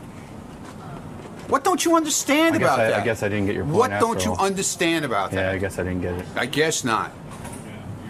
Have a lovely day, please. All right, Robin, let's hear from John Hein. John Hein, what's on the wrap-up show right now? Scott DePace denies that he must be notified when he's being shot on camera. Yeah. Oh, everyone's got rules all of a sudden, but we're going to clear all that up. Edict in these parts. Just keep the. I am the boss around here. Keep a camera on him. That's it. No more rules with it. Everyone has special rules. Tim all of a sudden goes, "Don't tweet this. Don't put this on." This one, Doug Goodstein has the rules. Everyone's got rules around here. This is how we make a living. If you don't like it, you should work somewhere else. So can we put a camera on you when you don't realize it's there? There's a camera on me all the time. No, but when you don't. When I'm doing the show, during the show hours, there's a camera on me all the time. That's it. Wait, what do you? I never once said it can't be. I just want to know when it is. It's on you now. It's on you all the time. Now you know. So how can you not know? It's on you all the time. So, all right, and now you know. That goes for everyone, right? I could just walk up behind him with a camera. Anyone here? Sure. At any time I want. That's what we do all day. What do you think we're doing? What do you think's in the halls with Howard TV? You work for Howard TV. There's a light on and you know that it's there. This is totally hidden. What? Hidden? Get out of here. Scott, when there's a what camera, show do you work the for? studio is not lit, so whenever there's a camera on, it should be a light on. No, that's where you're wrong, Gary, because I can't. You don't see it as a camera? I can't see the monitor. All right, listen to me, Scott. I'm going to explain it again. It's so simple. There's a camera on you all the time. Now you know. I installed my own camera for that. I don't want a camera sneaking up behind me. Hold on. We work on the Howard Stern show. We have cameras on. You work for Howard TV. He's a director, not a. The direct. You ever watch the Academy Awards? They got a fucking camera on them. I'm the producer, and Lieberman's. I'm the producer. Lieberman's a news guy. Lisa's a news person. Fred does everything, and we all participate in the show. And Scott, if you do that, that means everyone else does that, and then we don't have a show. And Howard TV doesn't have a channel, and you got to go find a new job. Why are you different? Can I put the camera on Gary full time then? I want the camera on full time. But we're not saying put it on you full time. We're saying when something interesting is happening, like in the hallway when two people fight, there's no light. You know what? He clearly doesn't understand how he's paid. No, both of you guys don't understand. I fully understand. I've never once said no. Scott, the camera is on you during the show. That's it. Here's what it really is about. At any time. I want to see. How do I know if Gary's doing It's something on interesting? all the time. Can Gary's be on all the time? Why is it about me? It's about you. We have a camera in the hallway. They run around with it all the Gary. Here's what this is about, Howard. I'm going to tell you right now. This is what it's about, which is the stupidest thing. Sometimes when it gets late in the show, Scott slouches in his chair. Right. You're like way down low, like almost like he looks like he's falling asleep. And he does not want to be shot like that. And he's told people, don't shoot me like that. Shoot him slouching in his chair. I want to know when he's slouching in his chair. That is not what And the camera is now on, and it will be turned off. And you have it wrong. The camera is now on. In fact, if you look behind you, there's a cameraman. Take a look behind you. There he is. There's your cameraman. His name is Jason. Oh, it's a big fat guy. Yeah. Give me your best. The camera's now on, and it's going to be turned off in 2015 when there's no Howard TV and there's no more Howard Stern show, and then everyone will go get a new job where there's no camera. Okay, I swear to God. Don't slouch in your chair. I'm sneaking up behind everyone with a camera. I'm going to find stuff. Good. I'm going to see. Go ahead. Doing stuff. Good. I can't wait to see it. Howard TV TV fans will love it. Yeah, you're going to get a lot of tape. Thank you. Gee whiz, he doesn't know the camera's on? Scott, real quick. What's Howard not understanding about your... Oh my God, fucking everything. Everything he gets wrong. It's unbelievable at this point. He doesn't understand that, you know, this is a 5-hour show. And to have a camera sneak up behind you, I'm not into. And you know what I'll do? To punish him, I'm going to clam up. And they're going to get nothing out of me. How about that? Well, explain what you're doing. I mean, right here, you're having to pay attention to monitors. You're not able to know what you're trying to say is you're not able to see. You're helping me out. You don't have the visual cue of a light coming up behind you because that light would impede you from doing your job. Right. Just like if my light or Rob's light impeded one of them from doing their job, they require us to turn it off. Yeah. Like if I did this to you, you couldn't shoot me. Could potentially ruin my lens. So, yeah, it's a sneaky thing. It's basically having a hidden camera on me all the time. So I don't understand why it's different with Gary. Why can't he have a camera on him all the time? And let me see if something is interesting or not. So, what do you believe? I don't get it.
did Roseanne lay down any rules? Was there anything to not speak about? And why does she put herself in that position where, I mean, she pretty much knows going in it's going to be a boatload of fat jokes and stuff. Like, I would guess, somebody said yesterday, would Howard put any controls on it? And I said, yeah, you probably would. I didn't say this on the air, but in my mind, you wouldn't want anybody to talk about your ex-wife. You want anybody to talk about your kid. Right. So why is, like, there's a mindset, like Roseanne's saying, the gloves are off, man. Fucking hit me wherever you want. And I don't know why. Why you would put yourself through that. Like, what is the... See, the other thing, too, is, here's the thing. You're in a better position. I think there's a part of Roseanne that does it because there's a need... To be in the limelight. Or to be... Whether it's promoting a show that's coming up, you know what I mean? Like, you don't need to be there. I think everyone who does it needs to be there for a reason. I think there's a psychological mindset there that's a little weird that you should explore. Okay. Roseanne's supposed to call in just a minute or two. Yeah? Yeah, you know, they had this roast for Roseanne. I compiled a bunch of articles. These are some of the jokes. A guy named Anthony Jeselnik said, Roseanne, what does it say about you that when you accused your father of incest, there was an outpouring of sympathy for your father? That's pretty good. Amy Schumer said of Roseanne, I was surprised you were running for president. I just think a lot of people just couldn't even picture you, like, running. I thought that was good. Yeah. Seth Green said, the thing with Roseanne is she has enough money not to work, but she still does a TV show every few years to punish the rest of us. You've even had 2 reality shows, which is a lot for someone who is completely out of touch with reality. Good. Yeah. Katie Segal said, it's great to see Roseanne back in the spotlight. Technically, it's 2 spotlights, but you get the idea. A lot of fat jokes, you know. Right. Jeff Ross said, folks, in case you don't know where Hawaii is, it's just off the coast of Roseanne. And then he says to Roseanne, it means you're fat. You want to hear a few more of these? Sure. All right, Wayne Brady said, Roseanne, it's been said that you stole Sam Kinison's style. You're fat, loud, and you died in the 90s. That's good. But Roseanne, you had to overcome a lot to make it in Hollywood, and that's why I love you. Bad marriages, mental illness, plus you look like Roseanne. Oh. You're oversized, beat up, and you reek of marijuana. You're kind of like Willie Nelson's tour bus, except people still want to ride that. I think that's real strong. Carrie Fisher said, you're a follower of the Kabbalah. How embarrassing for you, which is a form of Jewish mysticism. You know what else would be a form of Jewish mysticism? Hollywood giving you another show. Let's see what else. Gilbert Gottfried. Tonight it's our chance to end the reign of Rozilla forever. Evidently he kept referring to her as Rozilla. Rozilla. Everyone grab your torches and lead her to the pit. She'll think it's a barbecue. Rozilla. Oh, my goodness. Let's see. What did Tom Arnold say here? A lot of these we heard already. I had Rosie's face tattooed on my chest. Believe me, it's hard for a woman to have sex with you when Roseanne is staring at her. Yeah. It's even harder to masturbate. Rosie, this is true. Had I loved Tom Arnold tattooed... Oh, I said, Rose... I don't know, this is weirdly written, but he had I love Tom Arnold tattooed... She had Tom Arnold... I don't know what this is. Rosie had I love Tom Arnold tattooed on her hip, which made me the 4th largest property owner in California. Oh. I knew there was a good joke in there somewhere.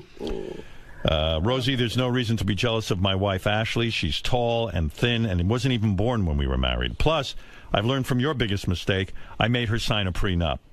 I thought that was pretty good. To Roseanne's boyfriend, I want to say to you, man, no matter what, you've got to stick with this woman. She may not be the perfect wife, but trust me, she's the worst ex-wife on the planet. Literally. You do not want to be the guy on the couch with your date and hear how small your penis is on Saturday Night Live. And then The View, and then CNN, and then Al Jazeera. She holds a grudge.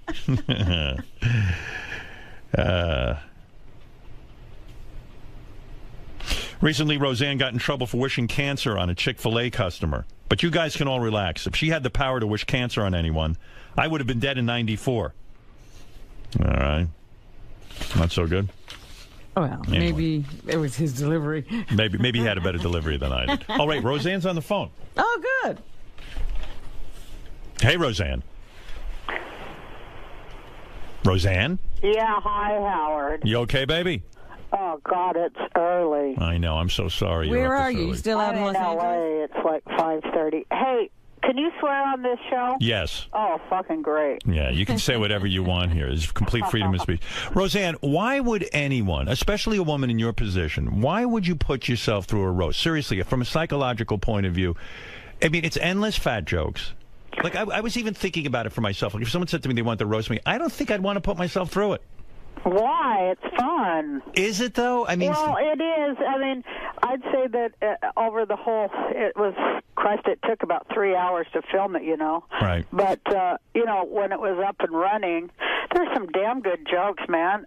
You know, it's good to laugh at yourself. It's, you know, it's kind of a test to see how sound you are mentally and spiritually and everything else, like a warrior thing. And I knew I could do it. And, you know, but could I knew you I really? could. But Roseanne, did you lay down rules? Like, I think if I had to be roasted, I think I would lay down some rules. I would say, look, I don't want you talking about my kids. I don't want you talking about I wouldn't even want them talking about my ex-wife. I wouldn't want, you know what I'm saying? I do, and I did. Yeah, I asked them, you know, not to make jokes about certain things about me, and I asked them to make sure that they didn't, you know, do the, you know, the stuff the kind of jokes they like to tell about any woman. I told them to class it up, bring it up to first grade, guys. All right. When you say you laid down rules, what did you specifically say to lay off? Well, don't talk about women's body parts and their smell and all that friggin' ridiculous kind of snake-like joke that a lot of guys think is funny, you know, and it's not, because there were a lot of women up there. So I just asked them to class it up, and you know they did. They did a great job. Because then it's too easy. You like like sometimes. No easy. Yeah, well, don't talk about no shit jokes. You know, when I did Roseanne, that was my rule. You're not getting one shit joke in there. Or like your pussy smells, or this kind of thing, like where they just take a woman's private parts and just rip them apart, so to speak. Yeah, because there's other things you can make fun of a person for besides their asshole. Right, and when a guy said, when someone gets up there and says, "Oh, you know, Roseanne was molested as a child," which is something that caused you a lot of pain, and Roseanne was molested as a child, and I feel so bad for her father, you know, that kind of thing. That didn't sting a little bit? Actually, you know. Actually, I told him don't do, if you're going to do any jokes like that, you know, don't have it be like like Sandusky would laugh. Right. Like where a guy would think, oh yeah, it's okay to molest someone. Yeah, but the one that, you know, they did, I guess they're going to take it out. They've been real nice to me, and, you know, of course I wouldn't have done it if they hadn't listened, but, right. You know, there were two jokes like that, and, you know, one of them I thought was really funny. I didn't think I would, but they say they're going to take him out, and now I find myself saying, leave that one, which you never know what you're going to do, you know. Which one was that? Was that the Seth Green? They say they're going to take out the Seth Green comment where Jeff Ross compared him to the shooter in, in Colorado. I think they shouldn't take that out. I don't think it was disparaging to the victims of that thing. It was more disparaging to Seth Green and his movie career. Well, yeah, I guess they've had a few calls, and they're. But yeah, the whole reason you have a comedy channel and a comedy roast and that level of comics is to push the envelope and, to try to go over the line. I mean, that proves we have a country of free speech. If you're going to go over the line, where is the line? You don't know till you go over it, and I kind of think it's important to keep that. But I was going to tell you the joke that I did think was funny, that I was mad about getting molested because I didn't get the candy. Right, I right. Jeff thought did that was pretty funny. Yeah, that was brilliant, really. Yeah, it's going the right way with it. I mean, of course, you know, Howard and Robin, we can tell jokes about anything. It's just how we say them, you know. No, you're absolutely right. You know, I was saying, especially with this show, I've been in trouble many times because I don't even get the luxury of preparing my comments. Sometimes I'm talking off the cuff. Making people laugh is the hardest thing in the world. You know what? But you're right, Howard, and it's like one of the most noble, too, especially in these tough times, you know, and that's why I wanted to do it, because I'm like, man, people need to laugh. I need to laugh, you know, and And, of course, I just love jokes, and I love being around comedians, and I just love that level of thought and on-your-feet stuff, Howard, that we do. It's awesome. Roseanne, was there anybody there who tanked, in your opinion, who bombed, like didn't come off well making fun of you? You know what? Nobody tanked. Everybody was real funny. There was, I thought, of all the funny things that, I thought that the Wayne Brady, his joke was the one that most went over the line. And, the Sam Kinison, you're fat, you're loud, and you died in the 90s, that thing, you had to overcome a lot to make it in Hollywood. That's why I love you. Bad marriages, mental illness, plus you look like Roseanne.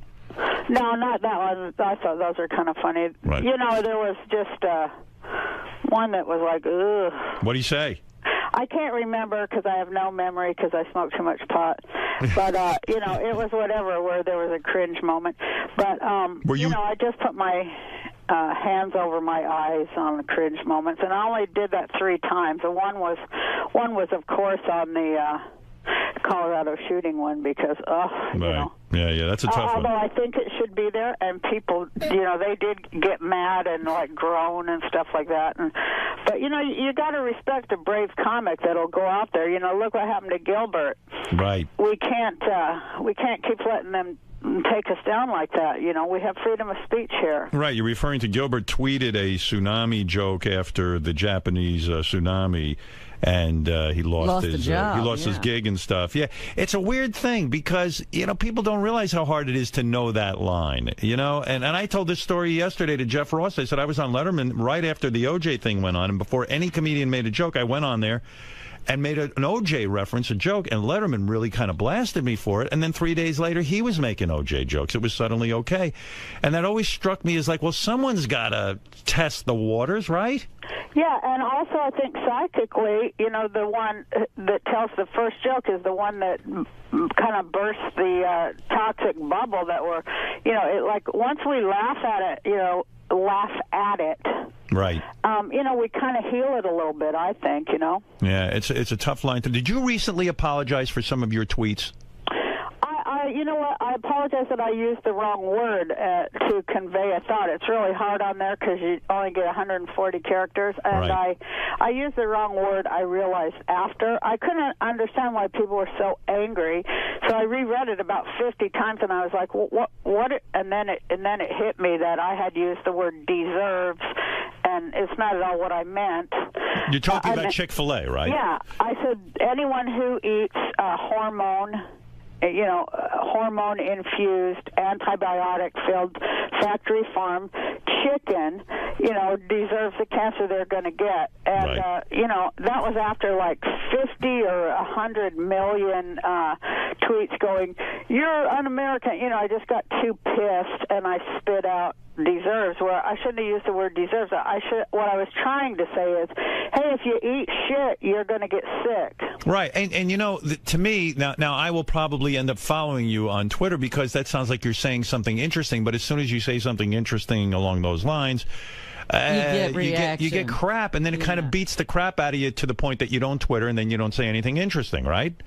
Yeah, I take a break once the idiot factor, reaches tipping point. I just walk away for a while. And with the Chick-fil-A thing, I can't believe how many people don't understand. This isn't a freedom of. No one's saying the guy from Chick-fil-A can't say what he wants to say. Well, he's trying to spin the shit, and say now that it's freedom of speech. It is certainly not about that. That's right. People in America, they can't friggin' name the shit. They can't be accurate and name the shit anymore. And then people make sure that they can't.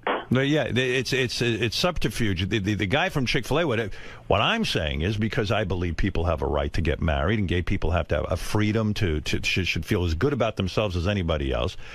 They're saying, hey, listen, why should we support Chick-fil-A if they're going to be like this? Right. I mean, the dopey guy should just keep his mouth shut and serve the stupid chicken. I mean, any good businessman knows that. Don't give your political views.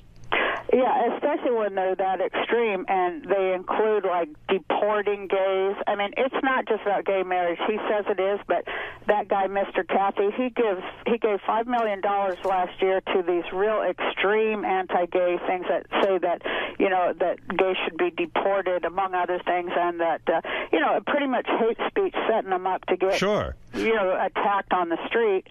Where does he suggest we deport them to? The moon? I mean, what, he doesn't have any gay where's people? The gay state? Here's what's the problem with a guy like that. He doesn't know any gay people. He doesn't have any gay relatives. He might even have a gay child. Well, his name's Mr. Cathy. That's what cracks me up. Yeah, Cathy. Well, maybe that's it. He's a little sensitive. Maybe he's trying to show how manly he is or something. I don't know. Now, are you still running for president?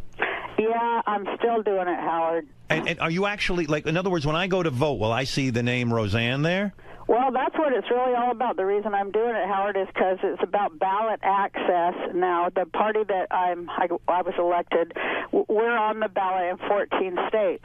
The point is that a party, you know, other than this two-headed monster, this two-headed Republican monster, you know, there should be a third party that people have a real choice, not you know, two sides of the same coin. Like, okay, both Romney and Obama work for Wall Street. People should have a choice of a candidate who does not. And so, you know, that isn't even on the ballot in anything but 14 states. What is the party? That's kind of what I'm trying to increase. What is the party you're with? Peace and freedom. And in other words, your point is if I can get this peace and freedom third party on more, you get a certain amount of votes, and then automatically it gets added to the voting booth. Right. Well, my point is that people should have a socialist choice in at least a conversation. It should at least be included in the conversation, since it is the thing that saved this country after the last time Wall Street fucked us. If you so when you go into the voting booth, are you going to vote for yourself, or will you vote for Obama or Romney? Well, you know, everybody has to ask themselves big moral questions, and you know, of course, I plan to vote for myself because I do think that I'm the only candidate who isn't bought and sold and full of shit. And but you know, it depends. You know, of course, even though I think they're basically the same, I think Obama's better than Romney. I think that he's 2% better. Mm-hmm. What if you actually? What if something bizarre happened and you actually become president? Then this country would be on its way to prosperity and peace and freedom. If I was president, believe me, there's no way that I know exactly how to fix every problem, and I know exactly how to do it, and I do it immediately, like they did it in Iceland. Read about Iceland, Howard. They kicked out the Fed, the Federal Reserve, and their economy is booming after 3 months because there's nobody there just stealing their damn money. Well, I read that part of your platform is if you really do become president, you're going to drone attack Tom Arnold's house. What did you ask Willie Nelson to be your vice president? I did, and he accepted. He did, because the report I got was that he turned you down. No. First he turned me down, and then he accepted. And I was so happy when he accepted my campaign and everything, and then like 1 hour later he withdrew. So so you still don't have a running mate? I want some of the shit he's smoking. Yeah. Do you smoke a lot of weed? Because there were a lot of references that you smoke weed. You know what, Howard? I have glaucoma. Right. And I have medical marijuana. In California, it's legal. Do you really have glaucoma, or is that just sort of something you got your doctor to go along with? Well, it was cured, but she's still treating Yeah, right. Well, she's treating it. I'm almost all but blind in my left eye now, and you know, I probably have to have surgery and all kinds of crazy stuff. My eyes are, you know, nothing. I didn't know that. I'm sorry to hear that. Are you baked like 24 hours a day? Is it that much pot use? Oh no, I only I take about one drag in the morning, Howard. I don't do it in the afternoon or at night. Why the morning? That gets you sort of... I have to read a lot in the morning, you know. So you're saying it really does alleviate the symptoms of glaucoma? Yeah, you have a lot of pressure in your eyes, and it does relieve it, and you can see better. But also, I just found out I also have cataracts. Christ, now I'm talking about how goddamn old I am. But I have to get my can you believe cataracts? It's depressing, isn't it? Oh, it's just so fucking depressing. I guess I needed a laugh. and loved being around people laughing. The audience was wonderful, and yeah. And talk to me about the killed. decision. Take me through this decision, because I had Tom Arnold on my show, I'd say about 2 weeks ago or 3 weeks ago. And by the way, Tom did a really good job being on the show. He was witty, he was funny, he got people laughing. He was talking about Arnold Schwarzenegger and his time. I'm glad people like him and think he's funny now. When we were married, everybody was saying he wasn't funny. You're right. You're right. And I was one of them. Maybe we would have got along better if we hadn't had all that pressure constantly saying, that he's not funny and all that shit, which I felt they were just coming after me anyway. But, yeah, he is funny. But did that influence you in your relationship with him? Like, when enough people keep saying he's just using Roseanne for her money, he's not funny, he's a user, he has no talent of his own, do you start to actually believe the people who are saying that? No, I never believed it because, he was, I knew he was funny. I hired him to write for me. That's how we, right. made a relationship. But, it did affect us like, that kind of stuff does affect couples. You're damn right it does. It made him feel real bad. And then he would get mean about it, but he directed at me. So that's what ruined it. Yeah, I've apologized to him. Tell them, he'd go, you call them and tell them I am funny, and he'd be screaming until I did pick up the phone and go, hey, I want you to, and then he'd write down what I was supposed to say, or else, he'd just be screaming. So I go, I want you to know, and, part of me, of course, I wanted to defend him, but, it was just like, that was what my marriage was like, walking on eggshells. Anytime anybody said anything, I knew that, it was going to be an emotional price to pay. Like a lot of people who have unhappy, what do you call it? Spouses, it makes your life fucking hell. Yeah, you I never even stopped to consider that. Like all of the shitty thing, and I count myself among them, and I've apologized to Tom about this, because, Well, hey, I thank you, because I'm damn glad I ain't married to that son of a bitch anymore. Yeah, right, I know. But in a way, when you saw him at the roast, yeah, was there a part of you that still loved him? I thought his head was fucking huge. I couldn't believe how big his head got. Well, it seems like he's done some plastic surgery, right? I have no idea. We haven't even talked in 19 years. I'll tell you, when he was coming on, first we heard that he did not want to do it, right? Yeah, well, I'm telling you, he was on my show, and I forget if we talked about it off the air or on the air. No, it was on the air. It was on the. He said something to me. If Roseanne asked me to do it, would you think I should do it? Was that it, Robin? How did it go down? It somehow came up like that, and he was saying, "Well, I don't think she wants to see me. I would do it, but I don't think she is open to it." Yeah, he asked my opinion. Yeah, go ahead, Gary. I remember because TMZ had reported that they had asked him, and I remember him saying that he wasn't sure that he wanted to do it. He thought that it was bad for his mental health, that he was like in a good place, and he wasn't sure he wanted to stir all that up again. Yeah, that's what it was. I think he was really nervous and sort of scared to sort of see you, and I don't blame him. But then he started calling. Then he gave a call over to Comedy Central, and he told them, he would be happy. He would be very happy to do it if asked. Yeah, well, I kind of said to him, I said, Tom, it will be the greatest showbiz moment to see you and Roseanne. I said, if you can get through it, and if you can, go there with a good spirit, it will be phenomenal. Well, at first he said he would, like Willie Nelson. Then the next day he said he wouldn't. Then the next day his publicist said they wouldn't let him. I called him, and I left a message on his phone, and I said, hey, you have my personal guarantee that it's not going to get ugly. None of this roast is going to be ugly and filthy. Right. At least, I have control over that, and they're very gracious. And I give you my word that nothing, to harm you or make you feel horrible or ruin your career or your life or anything like that's going to happen. And it's just a good opportunity for both of us to show the world that we've moved on, and this is a brand new day. And but have you moved my on? heart's in the right place, and I hope you'll show up and tell some jokes. Will be great. Oh. So then the next thing, people came in my, but I want to say, I thought it was a good enough roast without him, but I thought, well, everybody kept asking me, so why not give the fans what they want, right? Well, your first reaction was, hey, I don't want him. He was the one guy you made a stipulation. I don't want him on the roast, right? That was your initial reaction. No, I always thought, that I would ask him. time. Oh, you because, did. You know, everybody wants to see that. So, I mean, my first thing is, you know, I want to entertain the audience. So you got to do what you got to do, right? What do you think that is about performers? That you'll actually put your own mental health at risk just to please the I wasn't audience? putting my mental health at risk at all. Well, seeing him again might set you off in the sense that, like, you go, oh, what the fuck? You know, I'm done with this guy. I don't want to be a part of this guy anymore. But you know what? Fuck it. It's going to be great television. I'll put myself through it. Well, I knew that. It wasn't going to, like. And I know I don't have any emotional investment in it whatsoever.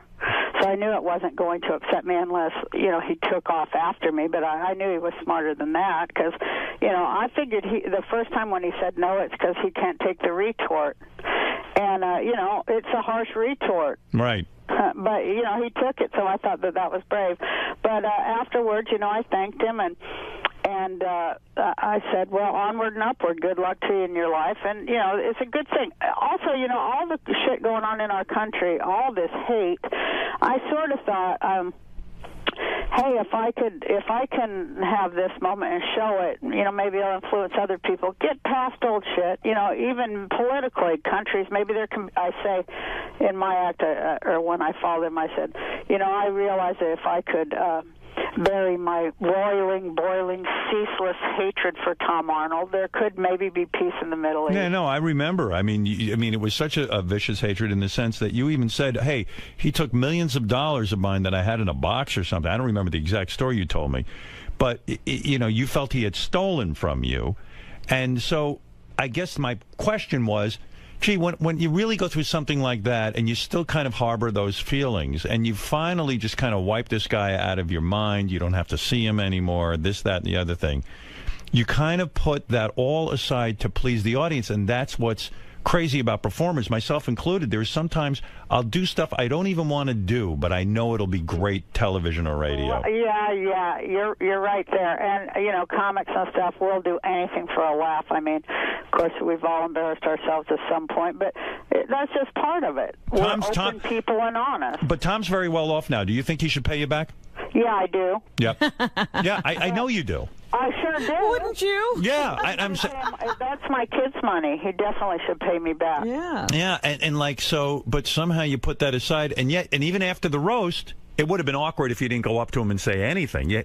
So you walked over to him. He didn't walk over to you. No, he went backstage, and I came backstage, and I just, you know, I said, I really, you know, think you were brave, and you really did great. Your jokes were good. You Did he go to hug you? Did he hug you? Well, that. You know, of course he did that, but that was on the stage. I see. But when you were backstage, did he shake your hand or hug you? No, but I patted him on the lapel there, and I said, onward and upward, Tom. Let's roll. Let's go. There was a report that backstage he tried to steal your purse. Is that true? No, I didn't have a purse. You did not have a purse. No. You do not have to bring it. After he was done and he came off the stage, you know, I was like, oh, no, that was an awkward moment. And I just kind of held my hand up so he could kiss my hand like the Pope or something. Right. But he went for the full hug, and I was like, oh, God. That one I was a little scared of, but, you know, it was okay. There wasn't no dagger in his hand from my back or anything. So when we watch the Roast of Roseanne Sunday night at 10 o'clock on Comedy Central, we're going to see Tom hugging you. You know what you're going to see, though? You're going to fucking see so many funny comics, like, with great, great jokes. And, you know, Gilbert, he just put me away. Gilbert made me almost fall on the floor and pee my pants. Yeah, Gilbert is a great roaster. Yeah, he's a great comic. Yeah. He called you Rosella. Everybody was funny. He called you Rosella. Rosella was the funniest damn thing I've ever heard in my life. I couldn't get my breath. Did you wait? You know who was really funny was that new girl, Amy Schumer. Amy is really funny. She's terrific. In fact, she said of you, I was surprised you were running for president. I just thought a lot of people couldn't picture you like running. There was a lot of those kind of jokes. But, you know, those are funny. I didn't at any time feel that, you know, it had gone below into the toilet level like I've seen it do before, you know. Is it true that Sharon Stone was booked for the roast and then canceled? Well, you know what? She's doing a movie, and they moved their movie schedule, so it wasn't, you know, she couldn't get out of the movie, so, you know, she apologized and all that stuff. You believe she's actually doing a movie? Well, that's what we were told. I see. So there was But that's what I was telling you, Howard. There are a lot, and it's often very. She's loonier and shit. I would have had a great retort for her. Yeah. But Carrie Fisher was on there, and boy, was she funny. Yeah, everyone seemed to do a good job. Everyone, from what I'm hearing about it and reading about it, it seems like it's going to be a good night. But oftentimes, a lot of attractive women will back out. Yeah. Well, why do attractive women back out? Because they think they're afraid. They can't take it. They can't take it. Yeah, Taking the retort is like the hardest thing on earth. You're absolutely right, because Sharon Stone, who is known for her great beauty, people are going to take shots at her saying your beauty is faded, and they really don't have a sense of humor about it. Well, Sharon can deliver a punchline, believe it or not, and I think she was very excited to be there. She was, but they just moved the schedule and she couldn't. So is she a good friend of yours? She's a good friend-ish. Is it true that you and John Goodman have been signed to do another sitcom together? Well, no. We did that pilot and they didn't like it. Okay. But, I suppose we could do that again anytime we wanted to, but, you have to question all that stuff. Plus, we're so damn old, but I'll tell you, the one we did, the one pilot, the week we worked together, it was just a blast. It's just a wonderful, wonderful, fun, great time. When you talk about that menopause has killed your sex drive, are you joking, or are you saying that, like, you've completely dried up and you don't have sex with your man anymore? Well, I'll do it once in a while, but I do try to get out of it. You do? Because why? Because it's just, in other words, you look at a guy now and it's like, oh, why bother? When you get old, you'll find out. I guess they got Viagra for old men, which that should be illegal. But, right. Your body it's not changes, fair. Yeah, and, you're just kind of, Christ, you're too damn tired. You dry up, right? I mean, in other words, it's hard to lubricate. Jesus, Howard. Come on, Roseanne. Let people know. Well, yes, that is part of it, but that's just a symptom of it. The real problem is that, it's just, your get up and go just gets up and goes. Well, maybe you should just save yourself for sex. Stop doing all that other stuff. Yeah, that's it. I know that's kind of what my boyfriend suggests. Does your boyfriend say to you, look, Roseanne, I have needs, and, try to do something. Do something for me. I mean, to just sort of dry up on him and not go anywhere with it. I mean, that is unfair to him, isn't it? Well, I try to be a good girlfriend. Right. Christ, it's hard, I don't know. I'd rather have pie and just like sleep and try to fix the goddamn world. If Willie Nelson isn't your running mate, who is? My running mate is Cindy Sheehan. And what is she, an actress? Cindy Sheehan, hon, remember the woman who she lost her son Casey in Iraq, and she occupied George Bush down there in Crawford, Texas. The Iraq War protester. Yes. Yeah, so she's your running mate. All right. Yeah. All right, so listen, I've got the whole story now. Let's review.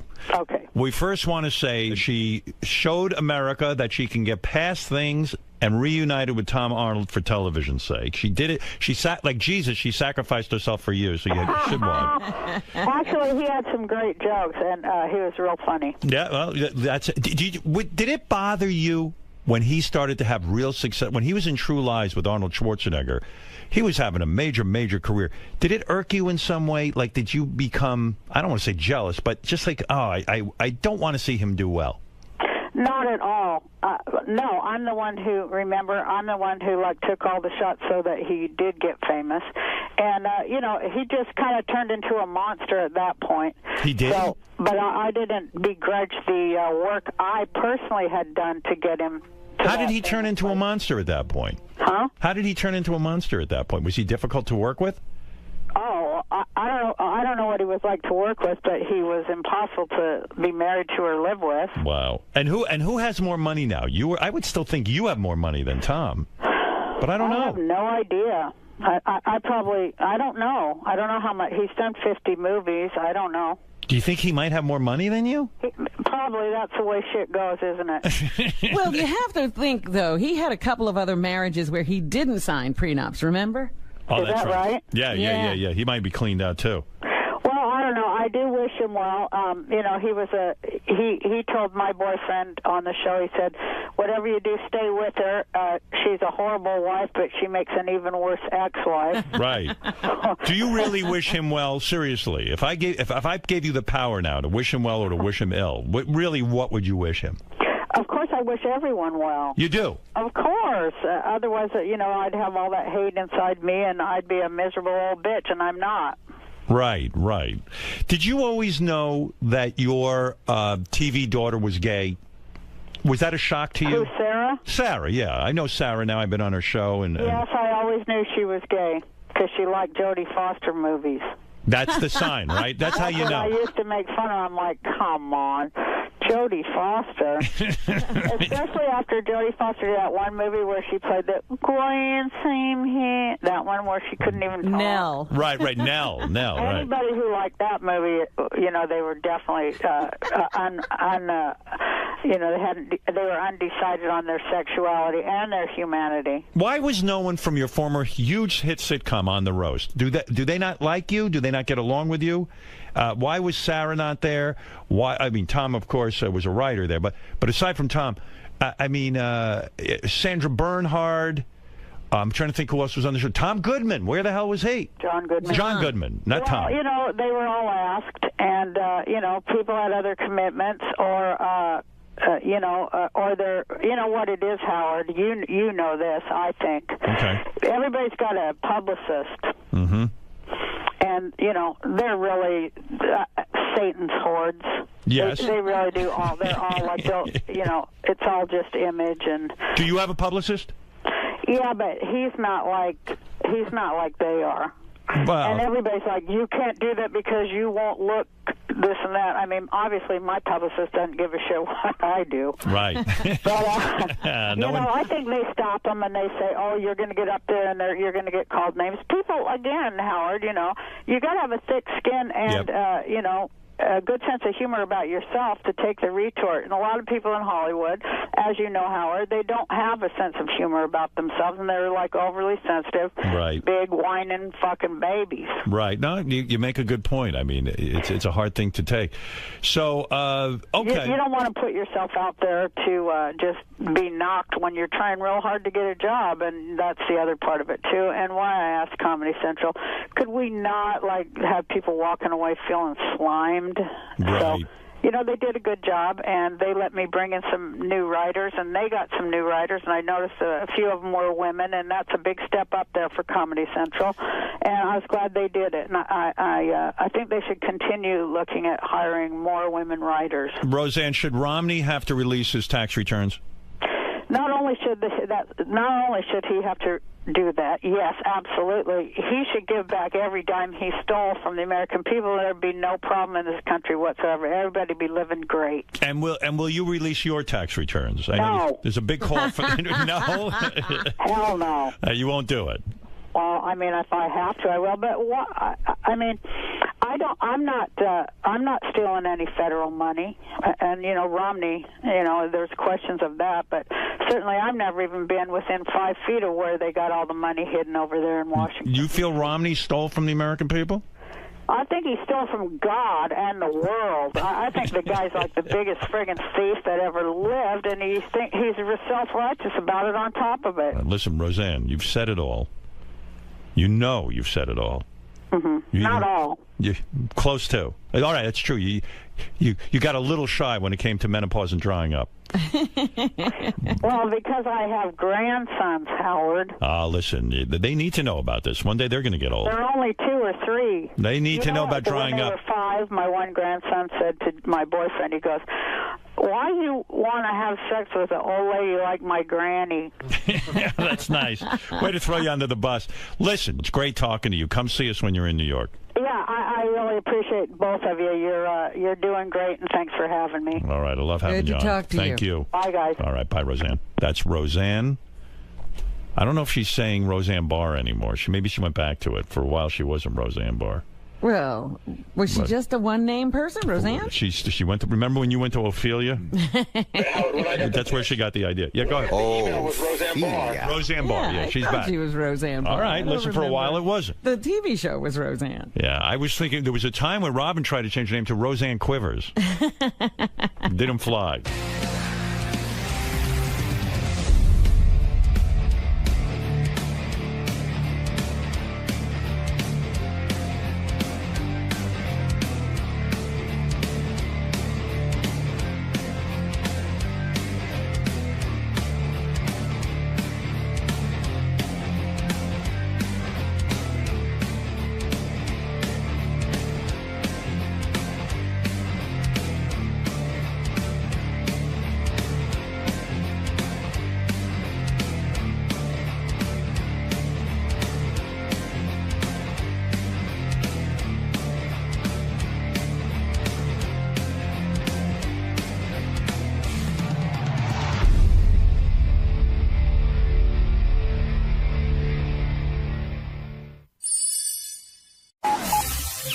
This is the best of the wrap-up show. A recap and behind-the-scenes look with John High and Gary Dell'Abate.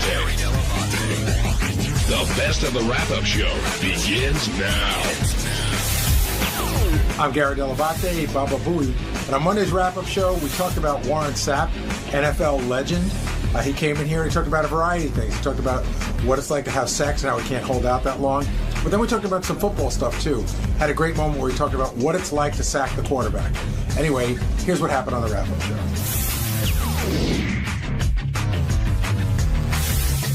I want to start off with Warren Sapp.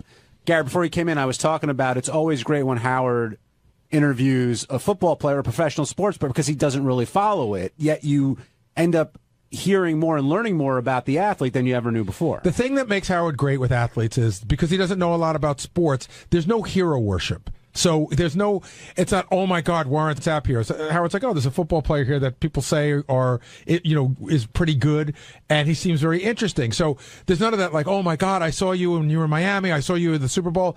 So all that shit goes out the window. So all the interviews you've heard Warren Sapp do, this one's already different. Do you think Warren is an angry guy? I thought that the interview was contentious in a funny way. What do you mean? I mean that there were times where Warren seemed irritated by Howard, but because Howard didn't seem to have his facts right. And I mean, I never thought it was going to, come to anything, but he was like he was sort of mixing it up with Howard, not taking any shit from him. Yeah, and I thought that made him an interesting guest. Absolutely. But do you remember that draft when he was just plummeting in the NFL and eventually got picked by Tampa? Vaguely. Who was the number one pick in that draft? Oh, God, I don't know. It was 95? I don't remember. Will, you should probably come down with that. But I do know. I know that's the year the Jets took Kyle Brady before Warren Sapp. Yes, of course. But I do have a major. John Carter. That's who it was. I have a major connection with Warren. We were talking about today. He and I did Hollywood Squares together, and we spent the whole day together. And at the time, this had to be like 99, 2000 or something like that. And he gave me his cell phone number. He said, "I really want to do Howard Stern show." After we went to break, he got up and he said, "There's only two people I've ever wanted to be on this show. You and Letterman." And now I've done that. So he had given me his number, and I called him a bunch of times trying to get him on the show. It just never worked out. I'm glad he came on today. Scott in Mississippi, you're on the wrap-up show. Hey, John, how's it going? Good, Scott. What's on your mind? It's kind of. I'm glad Gary brought up the bounty scandal with the New Orleans Saints with him because, for a guy that says that he had a conspiracy theory on his draft pick, he sure does, and how people make up evidence. He sure didn't have a whole lot of opinion on that whenever he brought it up. Well, I brought it up, and he said that he had a source that told him that Jeremy Shockey was a whistleblower. That was it. What's the conspiracy theory? Well, the fact that the NFL hadn't brought out any evidence against the Saints, except for like 200 pages that they claimed to have 5,000, and he just didn't have a whole lot of opinion on the bounty scandal in general. Just the fact that he had we didn't ask him whether we thought it was wrong or right. He basically said, "I think it's a bunch of bullshit. I don't need $1,000 isn't going to make me hit a guy any harder." Which I thought was interesting. Like that is why are people offended by it? Is it Was it the hit to injure somebody? Yeah, right. In other words, you're giving somebody money if you can knock somebody out of a game. And even though football is an incredibly violent game, and even though people get hurt all the time, to say that you're going out there, I mean, I guess you could say, I'm going out there and I'm going to, play my best, but you can't say I'm going to go out there and, so the bounty wasn't just for a tackle, allegedly. It was for an actual injury? It could be for a variety. If you knock a guy out. If you knock somebody out of the game, you get X amount of dollars. If a guy limps off the field, whatever it is, if that sort of thing. But, yeah, Warren made it very clear. He was like, look, the money's nothing at that point because they're all doing very well in the NFL. And I thought with Shockey, he said he had a source and that was it and kind of wanted to move off of that. I will wonder, because Warren works for the NFL, right? Right. Well, he works for NFL Network now. He was on NFL Network and he's on a show on Showtime called Inside the NFL, which I believe the NFL controls pretty well too, right? He's not on Inside the NFL anymore. But I'm saying, when I brought it up, he said, I'm on the NFL Network. He goes, he said it when he was on the NFL Network, but he got thrown off the show he didn't say it on. Right. That's the show he got tossed off of. But I thought I thought there was a lot of very interesting insight into football today. He kept bringing up the point, like, I play for pleasure on Sunday. It's the other 6 days they pay me. He goes, I go out there, that's pleasure. And his description of what it's like to beat a tackle and get to the quarterback and put him down, I thought was amazing. Did you think he was going to be a bigger guy? I guess you had met him before, though. And I think when I met him, he was a bigger guy. Yeah. Well, he said he came out of high school. Down.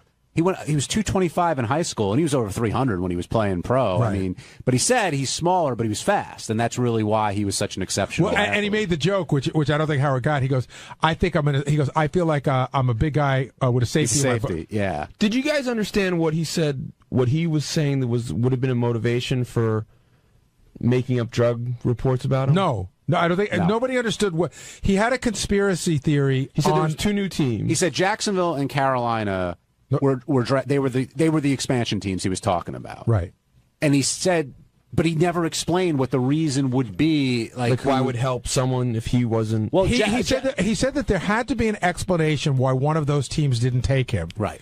But I don't know who would be behind that. So does it mean that neither one of those teams wanted him, so they colluded to have him lower so it didn't look bad for them? I couldn't figure it out. I mean, in Jacksonville took Baselli and Carolina took Kerry Collins. So who knows? The bottom line is Tampa had a great draft, and they ended up winning the Super Bowl a few years later. Bobby in Jersey, you're on the wrap-up show.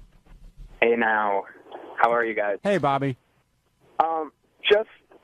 This is like a recurring theme that I listen, avid listener. Howard always talks about kind of prematurely going. He can't hold his own sexually. And today Warren said the same thing. It baffles my mind that men that have been having sex for so long, still can't hold off. I don't know. It's weird to me that someone even like Warren, who's had so many people in his life, still will admit to something like premature ejaculation. It's just very odd. I wanted to know what you guys thought about that. Well, I'm going to tell you right now, I fall more into their category. And I do feel really immature about it, but then I guess there's a part of me that says I still get excited. And that's a good thing. Right.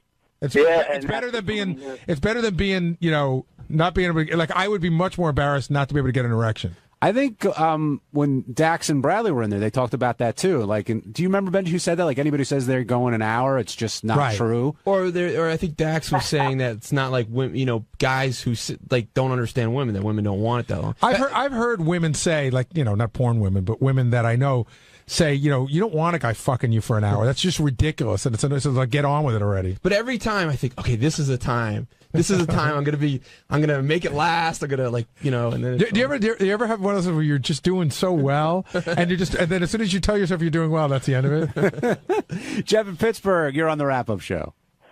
That's what I'm saying. That was a great interview. It was one of those interviews where you felt like 3 guys sitting around a kitchen table with a woman in the background being Robin. It just turned out to be a great interview, man.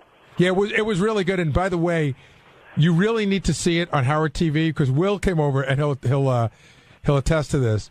Some of the faces that Warren was making, there was one time where Howard was talking about something and he had this complete look of shock, and then he would have a look of anger. It was just he was making really funny faces. Hey, it's Richie Wilson. On Tuesday's wrap-up show, there was a big discussion on who was omitted from my wedding invite list. A couple of guys from the radio side were a little pissed off. Lisa G wouldn't come down. And I think it all worked out well in the end because I defended myself and I explained why I cut those people off the list. So check it out.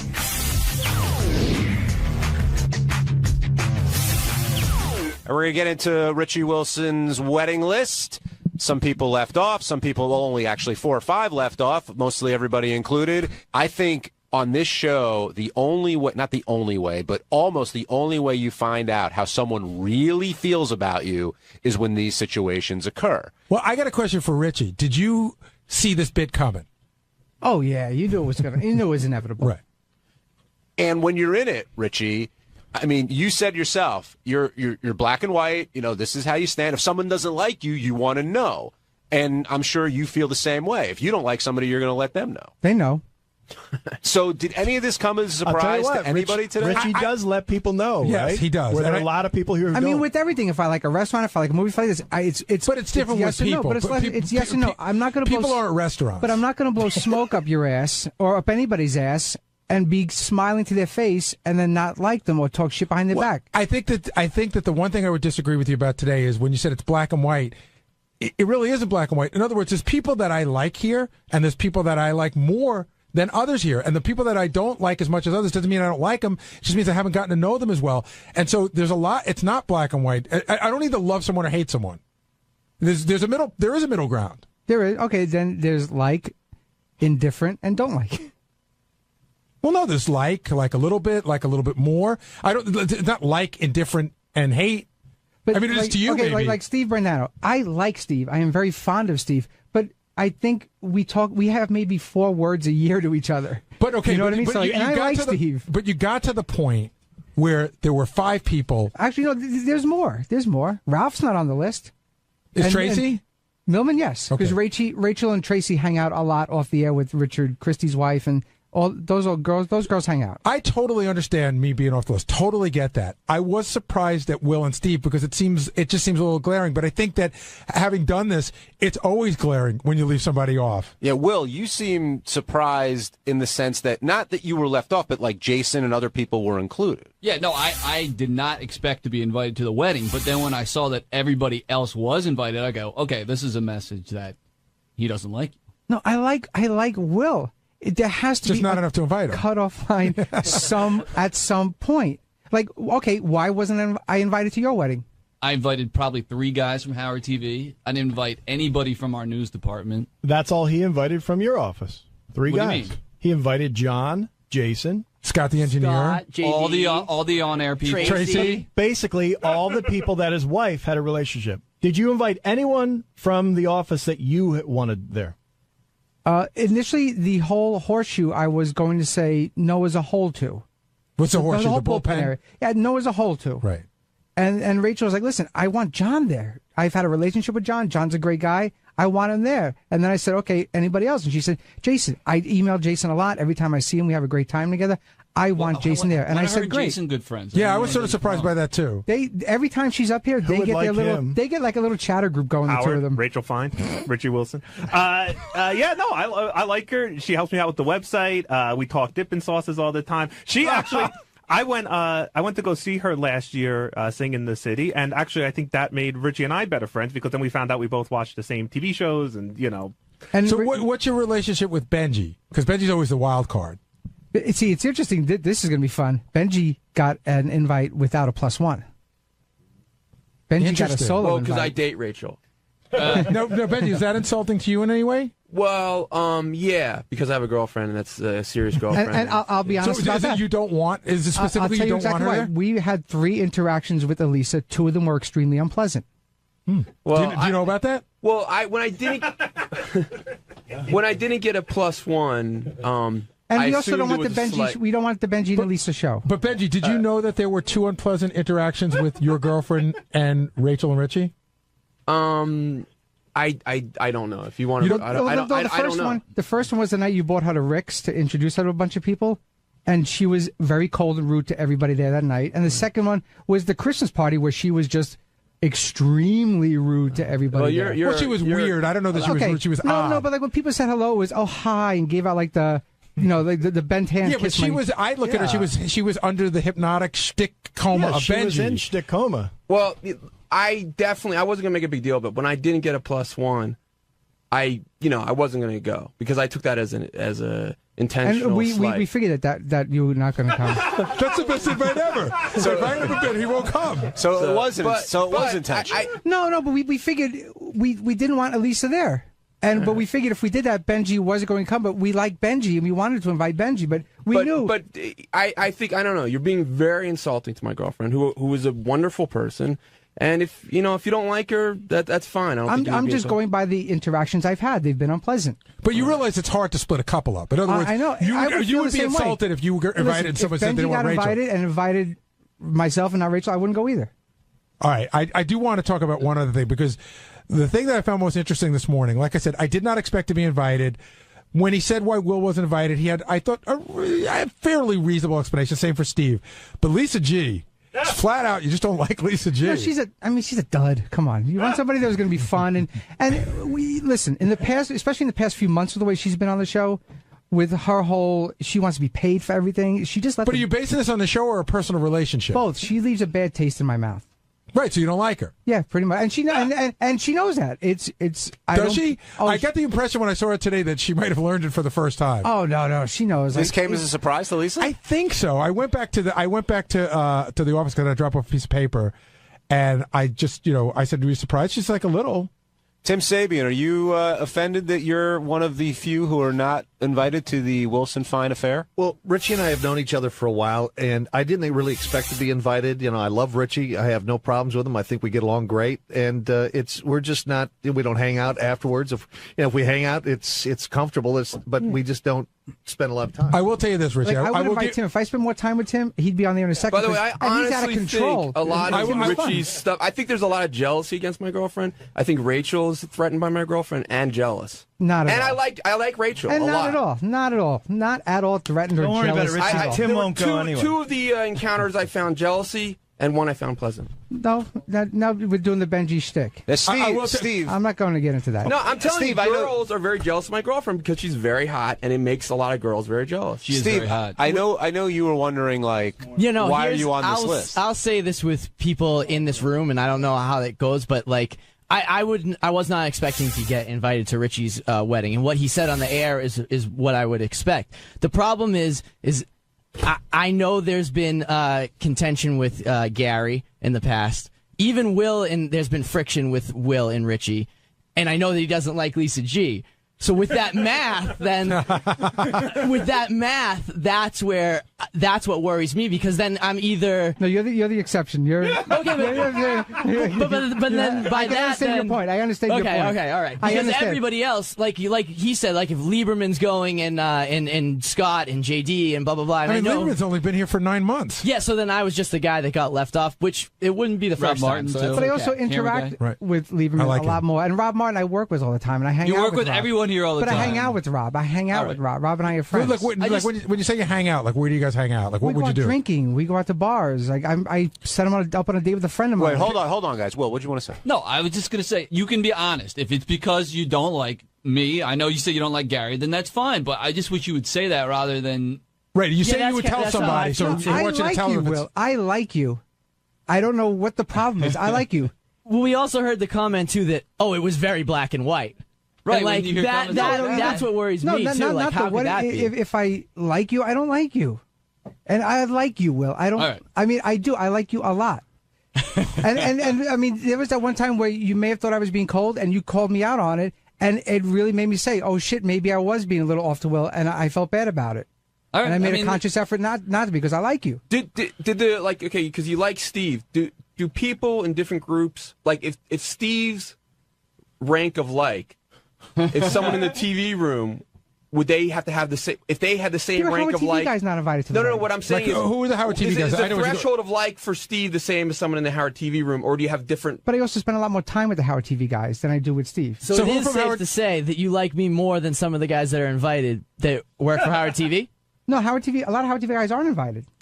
The only Howard TV guys that are coming, like the guys I've been around Is with. Phelan coming? Oh, yeah. I've known Phelan for 15 years. So Phelan and Ganji. Exactly. I think what Steve is saying is there anyone from the Howard TV room that you invited because you worked alongside them for so long that maybe you actually like Steve better? No, there's nobody that got an invite just because I worked with them for a long time. You don't like me then. That's I like Steve. No, everybody from Howard TV that I invited are people that I either have worked with for years or I've hung out with outside of work for a lot of. I will give you one piece of small advice if you want to hear it. Just having been down this road myself. Not inviting somebody as high a caliber as Tim, but inviting their right arm, which I'm assuming McClure's invited, right? Because Liza and Rachel are very good friends. Big mistake. For whatever reason, I'm not. Sometimes there were people invited to my wedding that had to be invited. It's just the way life works. But it's our wedding. I got it. It was my wedding too. Wedding. No, I got it, and I'm just saying. We should be able to invite who we want. You will, and you may pay the price for it down the road. Okay. One last question. How did Tabitha Stevens make the cut? Exactly. Because That's Tabitha insulting. and I have been friends for years. We email, we text. We're always in contact with each other. Isn't it fun making lists, Richie? I know. Oh, yeah. And I sympathize on that level. You went because through this. It's obnoxious, but, and then the best part is a year from now, the list could be completely different. That's right. Exactly. And you know what? In 10 years, we'll probably look at those pictures and go, who the fuck is that person? I just celebrated my 20th anniversary, and I turned around to Mary and I go, what the fuck was her name? And Mary's I couldn't remember. And I was like, what was that guy's name? Remember, we were such good friends with him and his girlfriend, and we couldn't remember their names. Why isn't Steve Brandano in any of these photos? 20 years ago, you're going to look back at those photos and go, wow, remember when Jason was skinny? That's going to be scary. That's going to be scary. Hey, another tip. Tim writes a mean check. So, if there is an open spot. But, like, there must have been people you invited that you knew you had to invite when it comes to, like, family.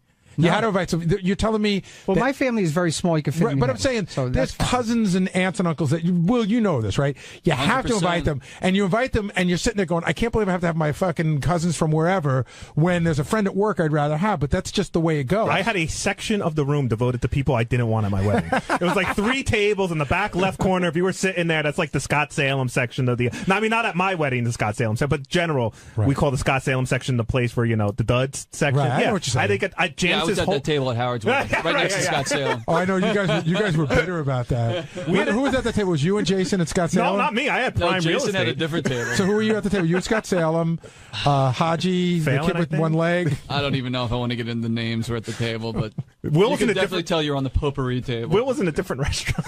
Yeah, exactly. Well then, Ken, you're on the wrap-up show. As far as Lisa's concerned, Richie, you couldn't have made a clearer statement. I mean, you said, Gary and I have had some run-ins. You said, Steve and I don't hang out. You said Will didn't invite me to his wedding, but you just flat out said, would you invite her? When you're making a list, again, as somebody else speaking from experience, like what happens is, for me anyway, you go over and then you start looking for what are quote unquote the easier cuts. And, a guy like, Lisa G, where, hey, if you had an endless budget and an endless party, sure, she's on the list, but okay, you got to start making cuts. I don't think she would be on Richie's list. Well, based maybe on not. What he said. Yeah, like in other words, if the room were 250, Lisa and I still ain't coming, correct?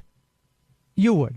Wow. See? But I feel honored and bad for Lisa. Here's the thing. We should try and get Lisa. The place guys. holds 150. We invited 200. Right. And we're hoping that a lot of people cancel, and they're actually coming. Right. So we could be seriously fucked. Oh, we used to. My running joke was when you get the card back from somebody that's not coming, it's like ka-ching. It's gold, like you're making Because money. we purposely invited people. Rachel has relatives in Australia and England, so they're the ones that we knew weren't going to come. So we had to invite Are them they coming? anyway, and now they're coming. We're like, oh shit. Quick question, like in the tournament, the basketball college tournament, it's last 4 in, last 4 out. So we're on that last 4 out list. So maybe I'm just trying to figure out where that line was. Who like, were you putting Jason and I together and saying, all right, one of these guys can't make it? Here's the upside and downside on both of them? I wasn't doing that. I was just like, okay, is there anybody that we didn't invite? And Rachel was like, I like John and Jason a lot. And I was like, well, then it is everybody in that whole general bullpen area. She said, fuck then. And yeah, she said, fuck those guys. I hate them. I mean, I was clearly, and I'm thrilled to be going. Thank you for inviting me. I appreciate it. You're my gonna boy. regret that But, I got an email from Richie about 2 weeks ago saying, hey, man, what's your address? And I figured that it was for the wedding. So that just proves, I wasn't on the early draft of the wedding list. So that just proves I came in later. And by the way, I did crunch the numbers. Richie would have to get married in Giant Stadium for Lisa G to be invited to the wedding. What did you guys think of Fred's reaction today when the save the date came up? I understood what Howard was saying. And again, I think Fred reacted a little too quickly. If you get a save the date card, I would say that that's a really good shot that you're invited. So when he said, I don't know if I'm invited, he could have even said, I think Fred, if he would have said, I got to save the date card. And Howard goes, oh, and that would have been it. But he goes, well, I'm not sure if I'm invited. And Howard goes, well, you either got an invitation or you didn't. It's a miscommunication, and Howard loves to exploit that. I have a feeling that Fred didn't know if the invitation came. Well, it may not have. Actually, but it might have, and he might have not even known that Allison might have got it, never even mentioned it to him yet. Before Richie even speaks, here's another thing, John. I don't know if you remember when you get married. Did you send your invitations out in waves? I'm trying to remember. Like first wave, you wait a week, you see what comes back. Second wave, I think we had a first wave and a second wave. Is my small recollection of that. I think we sent them all out in one shot, like family and friends. But we had, like Richie was saying, we knew, or at least we thought, some people weren't going to come. Right, I think we waited to make sure some people weren't going to come to send out the second wave. Is my vague recollection. You sent yours all out at once? Well, a week apart, not. But why a week apart? Just that we had to get those stinky heart stamps we had to buy more of and all that. But it had nothing to do with nothing like aid. There was no hierarchy. No. They all just. Fred, by the time he got to save the date and the invite was mailed, he moved, and that's what happened. Oh, that would make sense. Yeah, within like a 3-month time span. John and Glenhead, you're on the wrap-up show. Hello. Hey, John. Hey, how are you? Hey, Gary, it's John from the Vineyard. Hey, John, what's up? How are you? 2 quick points. Number one, I've been in the Mr. Munt's company many a times, Ronnie. I'm tired of people picking on him. He's such a gentleman and such a great guy. That's the one thing I want to pick on. And then the second thing is, Richie, how classless of a move to not invite Mrs. Jordana to the wedding and put poor Benji in this situation. And those of you that are friends with Mr. Wilson, you should really think about his character and what type of person he is, because I wouldn't want to be friends with a guy like that. Wow. That's why you're not my friend. No, I know, but it's... John happens to be a nice guy, but I don't know why he's picking on you, man. I don't care. He doesn't like you. That's fine. I like you, John. It probably would have been better to either all in on Benji or not at all. You're right. You're 100% right. In hindsight, you're 100% right on that. See, Richie and I agree on some stuff. Yeah, we have moments. Are you hurt? He's awful quiet. He must be hurt. No, well, it's kind of. I don't like when people take shots at my girlfriend. I think, like I said, it's out of jealousy. She's much hotter than the average girl here, and she's much more talented. And I think there's a lot of jealousy and a lot of fear of that. There isn't, Benji. I'll tell you right now to your face. There isn't jealousy. I'm jealous of her. The night that we first met her at Rick's, Ronnie was there. Was a general consensus that she was not a nice person the night everybody met her. Yeah, everybody thought she was a snot. Exactly. To be honest with you. Because she doesn't lay all over you guys. No. Sorry, you know? No, it wasn't lay all over. It was hello, I am, and it was an attitude. And it was an attitude she's back. shy. She's and a little then the next shy. night She's at the a little Christmas quiet. party, which was discussed about on the air big time, that a lot of people had problems with her. Well, I think you guys if that's her expect way of girls, coming across, you maybe guys she was expect shy. a certain type of girl. No. She's a little bit classier, a little bit brighter, a little bit more talented, and that's what happens. Then who? Then like my wife, as a for instance? Than me. Oh. Okay. I understand. Well, I mean, what are you going to do moving forward now? Are you going to invite anybody who's not invited? Well, Are you to gonna me, that's even a more obnoxious slap in the face thing. Just more condescending to say, "Oh, Gary, here's your invite anyway." Well, I mean, you could say, would you take that as like, what the fuck? I'm an afterthought or something like that? Listen, again, I'm not expecting. No, I'm saying, but it could if you came to me and you said, you know what, I thought about this, and we've had our differences in the past, but I would like to try to put it behind us. So I'd like to invite you. That I would understand. But if you just said, here's an invitation, it just came in the mail, that'd be weird. You want to know, Gary, the honest truth?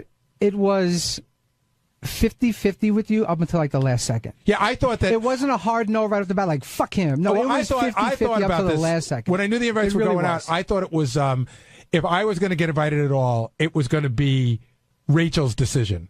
Because I think, she likes you with the exception of pulling her chair away from her, I think we mostly get along really well. And I happen to like her a lot. And again, I don't want to insult you with this. I think that you have, since you guys got back together and got engaged and all that, I really think you've become a nicer person.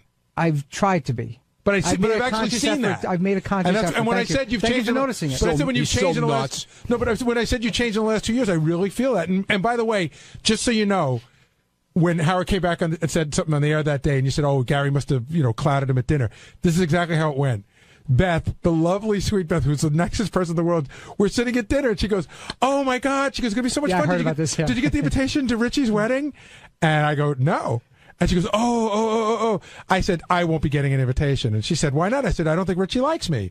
I said, we don't get along that well. And that was it. I didn't say nobody likes Richie or anything like that. Right when I came out the studio, people were like, whoa. She was surprised to find that out. Beth was really surprised. Beth thinks everybody likes everybody. Yeah. Which is a good way to live life. Yeah, it's a great attitude if you can have that. Now, I got that attitude. Oh, yeah.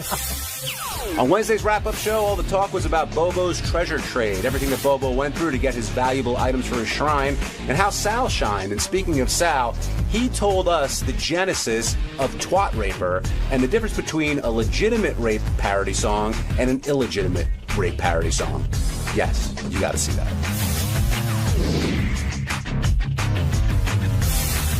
Today's show, the main attraction, I guess, was Bobo and Bobo's treasure trade, the jingle that we can't get out of our heads. And so much went into this game, and a lot of different games were being played during it, but Bobo had no idea what was happening. He knew to bring in his stuff, but he didn't know that he was going to possibly get anything. That all came as news to him.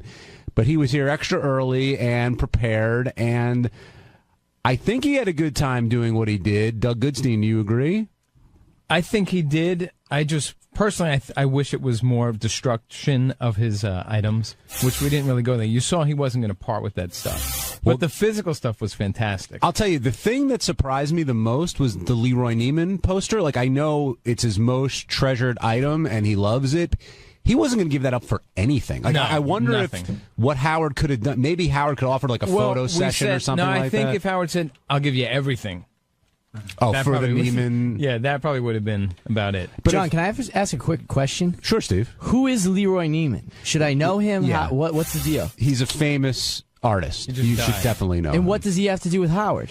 He did a painting for Howard back in the day for the show that Howard hung up in his place, and then Howard in turn gave it to Bobo. Oh, Howard gave it to Bobo?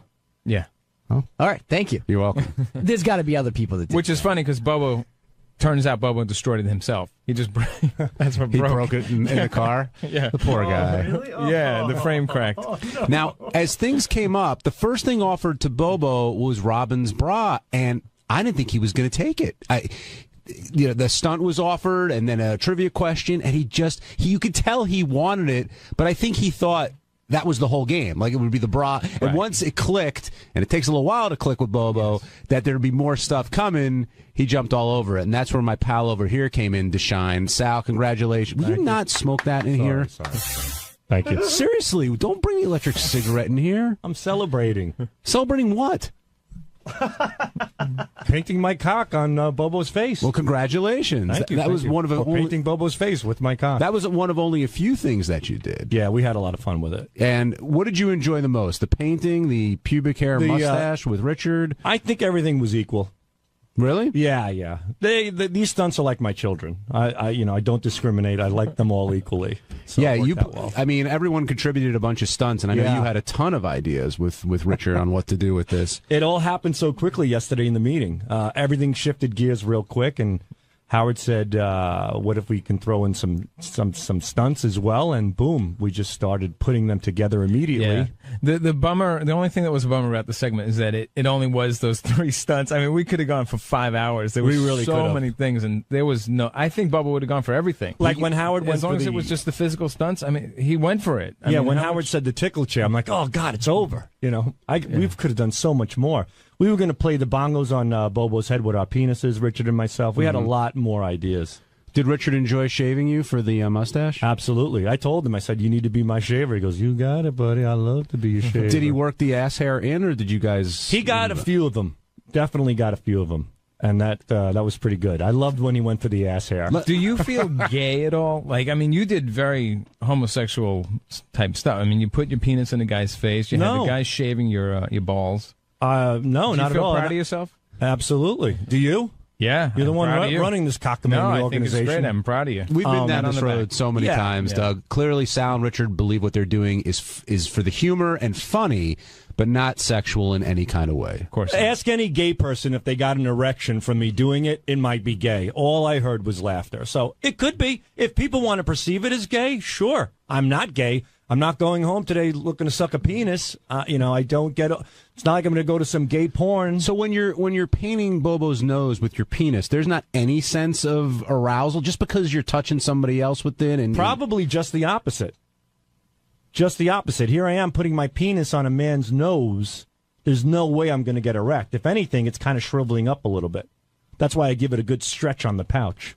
And that kind of serves. You know what's as, strange? I got to go back and check tape, but Scott DePace swears that something fell out of your pouch when you first pulled down your pants. Really? Is that possible? Do you have any schmegma or something in there? No, it's clean as a whistle right now. You sure? Yeah, you want to come and smell it? No, thank you. Sal, Let John do that. While you're here, I'll do that during the break. While you're here, I want to ask you about. Well, John, I'm over the age of 11. You sure you want to go down there? We didn't get a chance to talk about your song yesterday. Oh, Twat I Raper. wanted you to come down, and you didn't come down. But congratulations. Congratulations, Howard was repulsed by it. Well, I think that's your goal sometimes. It is. There's nothing better than shocking the shock jock. I think there's no greater form of admiration. Where did you come up with that? Did you hear the real song and suddenly it just fit, or what? Yeah, tell me the genesis of Twat Raper. I heard it on my my iPhone, when I was working out. And how do you come up with the scenarios within the song?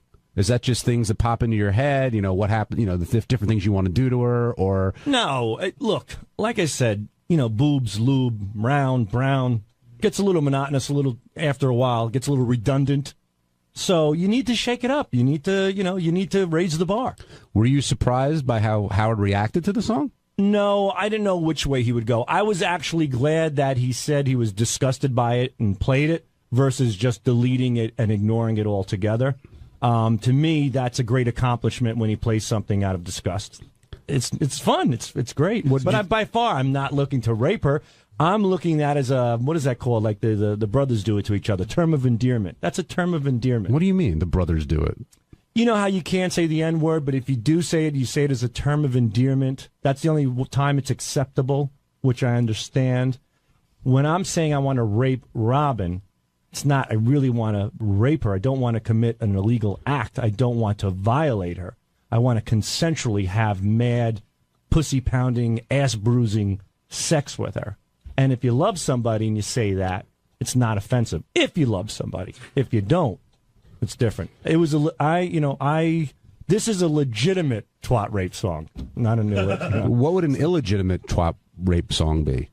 And just keep talking for the next 10 minutes. This is great. An illegitimate twat rape song would be somebody who legitimately wants to rape somebody. So you're saying that you don't want to rape Robin, of course. Do you think I do? No, but of course not. But I think you'd love to have sex with her. Who wouldn't? I'd have sex with you at this point in my marriage. What did you think of Robin's reaction to the song? I was very impressed. I was hoping that she would be, slightly taken off, and I she was, but I liked it. It made me laugh my ass off. I just thought it was at the end. It was funny, when you in a typical average job, you don't take out your penis and make a clown nose on somebody, but it's funny. Mm-hmm. It works perfect in this environment. Would you play it for your wife? Yeah. I mean, there's no need to, but yeah. All right. I don't think she thinks anything by it, but I love the song. I thought it was great. Well done. You should be proud. Did you like it? I did. I enjoyed it. What'd you think, Doug? I actually missed it. Any song you do makes me laugh. You know thanks. that. Thanks. I have to do a John Hines song then. Then you have to do one of those. Teddy, let's take a break. Kid Raper! Come back. Kid Raper! We'll talk more about He's Bobo's gonna throw you in his trunk. Treasure Trade. We'll move off of Twat Raper and back to the Treasure Trade. And Gary, I was saying before you came in that there were a lot of different games really going on during the segment. Yes, and I was very, very nervous about this morning because this is one of those bits that, to take a phrase from Tim, had a lot of moving parts. And there were a lot of areas where it could have gone a lot of different ways. This also was the morning that Howard was coming off of America's Got Talent and had to work again. So I had a meeting yesterday with myself, Will, Doug, Richie Wilson. We all sat down and we went over everything a lot. And we tried to make it as easy as possible. I mean, Will did the bulk of the work, but, I was so afraid. I was just praying for it to be 8 o'clock because I wanted this to be done and just go correctly. Did you think Bobo would give up that Leroy Neiman poster for anything? Yeah, he was very attached to that. And the OJ mask he passed on, basically, right? But he wanted your beekeeper mask. He did. Lost his One thing eyebrows for that, right? I was surprised that he passed. I know it's weird, but I was surprised that he passed on the tombstone because it's so one of a kind and it's so well known from the show. And off the record, we really wanted him to take it because we just wanted out of here. It was almost like garbage. We're like, please win it so we can get rid of it. Did you know, like, why? Did you hear why he said he did? Yeah, he said he thought it was. It freaked him he out, thought it was too. freaky, but Yeah. he's like a tribble attached to Howard. He feels what Howard feels. But not only, I don't think it only freaked. It just didn't just freak him out like as like a death kind of thing, but like the thought. Sorry, the thought of Howard dying. Right. Is so upsetting to him. No, I get it. But Howard, if it freaks Howard out, it freaks Bobo out. To me, the highlight of the whole bit, and I thought the bit was very strong, was when the guy called in at the end and criticized Bobo, as a fan, and Bobo immediately, commanded respect as he's got Sal's, paint from Sal's penis on his part of face. that. Did you notice that he said, "What are you? Go back to your 9-to-5 job." Like, what the fuck does that mean? But he knew as opposed to his 12 to 8 job. What does that? We were like, what does that mean? Like, decipher that. Well, I think it means that I think that Bobo thinks that he's special as a super fan of the show.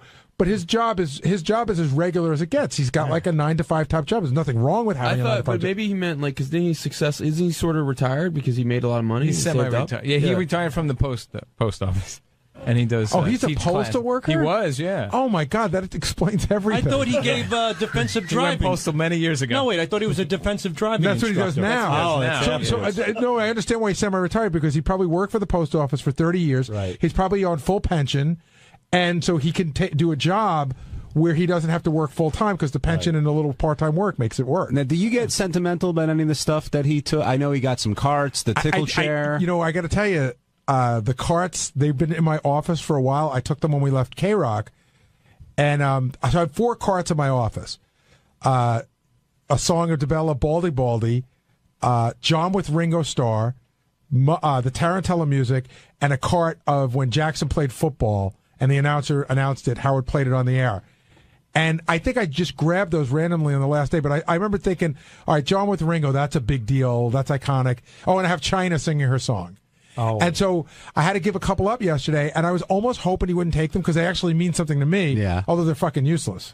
And the tickle chair, I mean, that I was sad to see that go. Well, again, we look at that as it is sort of one of a kind, but it really is just like a Adirondack wood chair, and then you just could get straps. That was we had a discussion because at one point we were thinking about putting the Robo Spanker up or the Wheel of Sex, right? And those are much more difficult to replace. So the tickle chair is easy to replace, but it is the one chair that all that stuff happened, and so it worked out well. That has a lot of history. I mean, you go back, that probably has been featured on 50, 60 Who was the TV chick? shows. Who was the chick that I kept pouring water on? Was that Mary Nikki's? Oh no. Nikki Ziering, I think it was. She kept saying she wanted a drink of water. I kept pouring it on her like a wet T-shirt. There was a waitress who worked at the Penthouse Club that was the hottest one ever that you poured a ton of water on. And God, to this day, the hottest chick ever in the history of the show. I mean, I would take the wooden planks that her vagina rested on. And twat rate them. Yeah, I really would. I really would violate those things. She was legitimately. So hot. Yeah. Stephen Philly, you're on the wrap-up show. Hey, John, Gary, what's happening? I just want to. Do you think Bobo's stuff's going to be worth a lot? All his memorabilia put together is going to be worth a lot of money one day when Howard retires? I think I can answer this. The charity that I work for, we're always talking about ways to raise money, right? So one of the guys that works there, he said, go into your attic. Like a lot of us worked in the record business. We have like gold records or whatever. So I went into my closet. I have like the shirt from Howard's 40th birthday. I've got a jacket from Private Parts, a bunch of stuff. And I was going to put it up for auction for the charity. And I went online and looked, and it just didn't seem to be worth it. It didn't seem that it would generate enough money for me to part with it.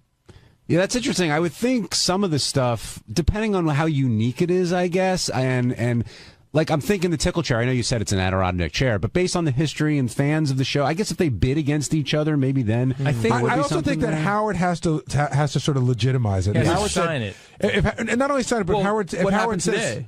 What happened today gives the items huge legitimacy. Right, that's right. But I wonder, are you saying if in 25 years, will Bobo be able to say, I've got the tickle chair from the Howard Stern show, somebody's going to go, oh my God, that's worth a lot of money, or somebody's going to go, fucking, I don't care?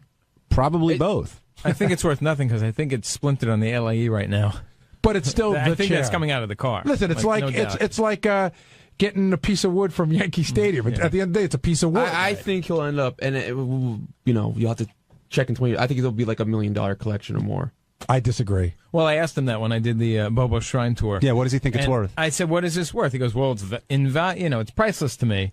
I said, "Well, put a price on it." He goes, "Oh, it's got to be in the millions." But like any piece of memorabilia, any autograph, any other stuff, it's worth as much as somebody's willing to pay for it. I mean, I guess an insurer would know, like, have some idea of. Yeah, I don't think Bobo's collection is worth. It may not be worth $25,000. What about definitely less than that? I mean, it's pretty much newspaper clippings and magazines and books. Well, he's got some the autograph stuff that is unique. I mean, there's lots of photos; those are worth shit. It's the stuff that's signed. The books, stuff we gave him today, has some value. And, I laughed really hard. I was watching the piece that you guys put together that's going to run on TV, and he was even impressed that he's got a copy of a book that my mother signed, which made me laugh my ass off. That's his number 2 most valuable thing. Sal, what do you think of Bobo's passion? Because you're a passionate fan of the show, and of course you're part of the show now, but do you understand where he's coming from, why this stuff means so much to him, what he'd be willing to do to get some stuff from the show? Everybody has their thing, and for Bobo, it's this show. I certainly get it. There was a show one time on MTV. What was it called? There was these people who were obsessed with certain bands and whatnot, and they had the most ridiculous things. There are people who collect locks of hair from rock stars and whatnot. What about you before you worked on the show? Did you ever collect memorabilia from the show? The only thing I have from the show is when I was a guest on it, you guys signed a book, which I still have, and Howard signed a Private Parts poster. That's it. But you were never big into you're not one of those guys like, God, I'd really love to have the seat cushion. No, I'm not a collector type of guy. I just don't collect stuff. It's not me. But I get it. I mean, Bobo's obsessed with the show. It's an obsession, and you know what? If it makes him happy, so be it. The guy's been listening for so long. He is a super fan. He got something good out of it. Like my cock hair on his face?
Dax Shepard is on Parenthood. Bradley Cooper's a movie actor. Movie star. Dax wrote a movie. He got everybody in it. Everyone except me. Has he got his wife in it? He's got Kristen his Bell was in it. Sorry. His girlfriend. Yeah, but he didn't get her naked. He didn't? No. It's a good movie. I saw it, actually. Yeah? Yeah. It's getting good reviews. Yeah, it's real good. It's fun. We'll talk to those guys about the movie business, what it costs to make a movie, because I'm thinking, like, a lot of people in the audience would like to make a movie. And it seems like Dax got it done for a couple of bucks. There's room now. They're not making that many movies. I think you could make a movie now and actually get it shown. Seems like if you can make a movie, like, real cheap, they'll let you make one. So we'll find out. Show it. What's cheap?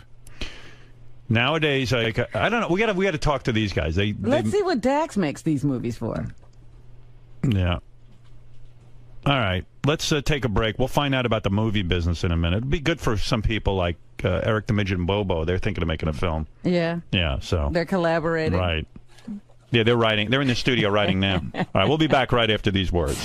Bradley. Hey. Welcome back, man. You don't look as nervous this time. I was nervous last time. Was I? I can't remember. Well, it was your first time, and but he made me feel comfortable. Yeah, it was a good interview. I remember. It was pretty cool. So you're here with Dax. The big man. How's it going? Good. How are you doing? Not bad. Not bad. What's going on, Dax? You know, it's what time is it? 6:40. Yeah. You got a fucking camera right in my face. Yeah. So that's yeah. exactly How you doing? A lot better being on this side of it. So Would you wake up at 4 preparing for this? Yeah, exactly, for this wonderful interview I'm doing. But Hit and Run. Yes, sir. Hit and Run. That's what you're promoting? You better believe I am. And Pulling I'm the sure, shit out of it. And I'm sure that's all you'll talk about today. Yes, Hit and That's Run. it. Uh-huh. If something didn't happen Just in so you Hit know, and Run, you look great. there's no way I possibly look great. I know, I haven't I received agree. any makeup yet. We're actually cutting into my makeup time, and I'm going to look like shit on the... What's the name of the program we're doing? We're doing the Today Show. I'm going to look like shit on the Today Show all because of this interview. maybe we Which should- goes where? To your fucking blog or something? Exactly. Where does this thing go? It's Howard TV, but I run it out of my So basement. maybe we give it a little. We'll give it a little time. Little breakage. All right. Now would be a good time to cut this up. Okay. All right. Good luck, fellas. So doing Bradley first. He broke up with Renee Zellweger 2 days after his last appearance here. Wait, so can I just say something, Howard? Here's the thing. He came here. He sat here. He knew it was over. So he's a big fan of the show. My question is, what's it like to do your show knowing that it's over, but you can't say it? That's what I really... Lying. Yeah, no, and knowing that he has to lie to you. I love that whole idea. All right, Dax Shepard and Bradley Cooper are in a movie together called Hit and Run. Both guys came in today. Look at this. Hey, what's up, man? Look at you dudes. Where's Dax? Duty or pee-pee? Oh, my. What's it? Dax, what'd you take a dump? Yeah. Hey, man, we work here. Not very Hey, professional. Good to see you. Thank you. Look at these two handsome fellas. Oh, thank Look you. at the movie stars. All right. I love it. I love it. That's what I love. A television star and a movie star on Well, one couch. hey, you're both in the same movie. Now, Dax, when you get Bradley Cooper to be in a movie, Yes. because you wrote this movie and you directed the movie. Yes. But Bradley's a tough guy to get because of the success of Hangover and all of that. His quote is very high. Yes. Well, so do you call in a favor? I absolutely do. And let me just say, Are you guys that personal friends? Yeah, we've been Best- friends for over a decade. Best friends, pretty much. So how does that work? Do you ask him directly, or do you have to call his agent? No, I ask him directly. In fact, I call him and I say, hey, I want to do a car chase movie. I want to write a role for you in the movie. What do you think about that? And he says, yeah, I would love to do Yeah, that. but Bradley, what you have a quote. Why do you say that? Yeah, I mean, yeah. Can you say no to Dax? Could you have? I could have. He has. He has? Yeah. To what? Yeah, the most recent movie I wrote that we were going to do together, he said, no, it's a little bit too much like Hangover for me, for my character. And I go, okay, I totally respect that. And we are no and not problem. even for me, for the movie, too. I thought that it would, because it's not like The Hangover, but there's certain elements, and I think if I played it, it would do his movie a disservice. So you hated the movie Dax wrote. And you No, I didn't want loved to it. be. Actually, and it's well, going and to it be was a great the same movie. character name, and no. Was it weird that the movie was called Hangover 3? And they go to Vietnam instead of Yeah, right. No, but that is an uncomfortable position. Zach and Ed said yes weirdly, though. You know what, Howard? They didn't think it was They're in it. familiar. Yeah. But seriously, I have friends who ask me to do favors. Some friends who all they ask of me is favors. Like they have no other relationship with me but to ask favors. Yeah. And it's very difficult to say to a friend, no, I'm not going to be in your movie. But here's the difference. It's a no-brainer because you know him. He's one of the smartest guys I know. He's one of the most talented guys I know. I'm one of the most talented and smart guys you know. I don't know you that well. You know me well enough. Well, you're to not say one of. You're the most. You're the smartest. So it's he's actually doing me a favor, and it wound up being correct because it's a really fun. You saw the movie. I love the movie. Yeah, I mean it's really good. I saw it last night. I enjoyed it. Oh, you watched it? Yeah, That's I loved so it. Flattering. Thank you. Yeah, no, I loved it. I thought it was great. And did Beth like it? Did she swoon? She didn't see it. What? She went out to a movie premiere. Oh my God! Oh, great! What movie? She went to see. What are you saying? She went to see a real movie? What are you saying? She went to see a movie in a theater. No. She saw something with Gwyneth Paltrow and. As long as it's not one of our competitors, the bicycle movie or the horror movie, then I'm is fine. Gwyneth Paltrow in any of those movies? She's in both those movies. Yeah, no, I don't think she's in either of those. Now it seemed to me you called. I went to. I want to acknowledge. I went to Jimmy Kimmel's party. And it seemed to me you got the entire cast from Jimmy Kimmel's party. It was everybody who was at the party. I wasn't except at the for party. Bradley. Yeah. Bradley was the only one not there.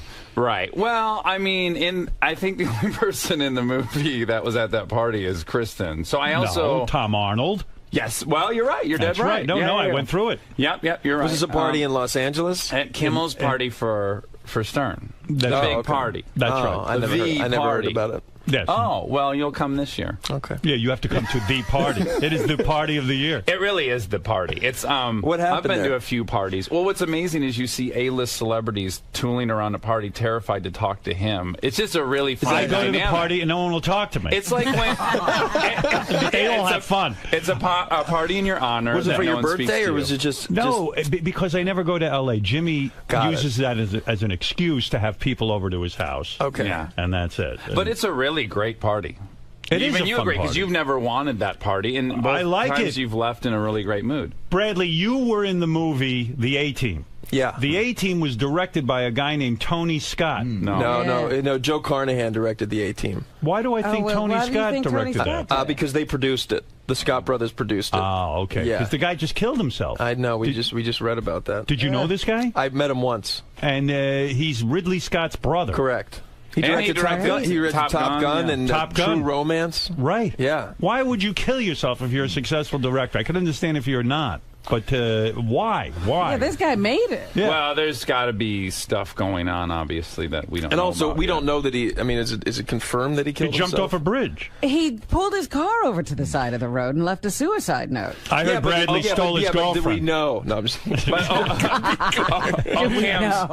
Occam's razor would suggest that he probably committed suicide. Before we get into the movie and how because a lot of people in my audience want to make a movie, so we're going to get a lesson in that from you guys. Great. Because, How did Dax learn to make movies? Hey, don't act so shocked. I wanted to say, Robin, I'm so flattered that you said that we were both your boyfriends, because when I was here last time, I saw you light up at the mention of Cooper's name, and I thought, boy, I wish she had that reaction to me, and now I feel like you did. How do you You're pay? right up there. Let me get into this. How do you pay Bradley Cooper? In other words, you've got to negotiate with his agent, right? He agrees to do. No, We did it all. I mean, we just did it together, and then I told my agent, who's our agent now, and at the time still was our agent, that this is what's happening. Are you kidding me? Yeah. Yeah. Hold it a second. And I want to be on record. You told your agent this is what's happening? Yes. This is the fee we've talked about. How much does it cost to make a movie like Hit and Run? Well, I'm not exaggerating. Don't fumble around. Don't be Mitt Romney. Come out with it. Come out with the truth. All I'm going to say is it would take most people about $15 or $20 million to make the movie, because they don't have the cars. Those are all my real life cars. These are my real life friends who A lot of stunts. Tons of stunts that Love I that. did. Yeah, he did. That I You did know all that, right? He did all the driving. Impressive. Thank you. So all those elements I brought to it, Kristen Bell, the cars, Bradley Cooper, that package is worth, at a minimum, at least $15 million. Now, I was able to get that done for a few $1 million, which is really... So what do you offer Bradley? Let me be his agent, because his agent probably wants to pull his hair out. He has ownership. Like all the actors in the movie, we all share if the thing does well. We get a piece of the action? Yes. But where no does the little money taste. come from? No salary.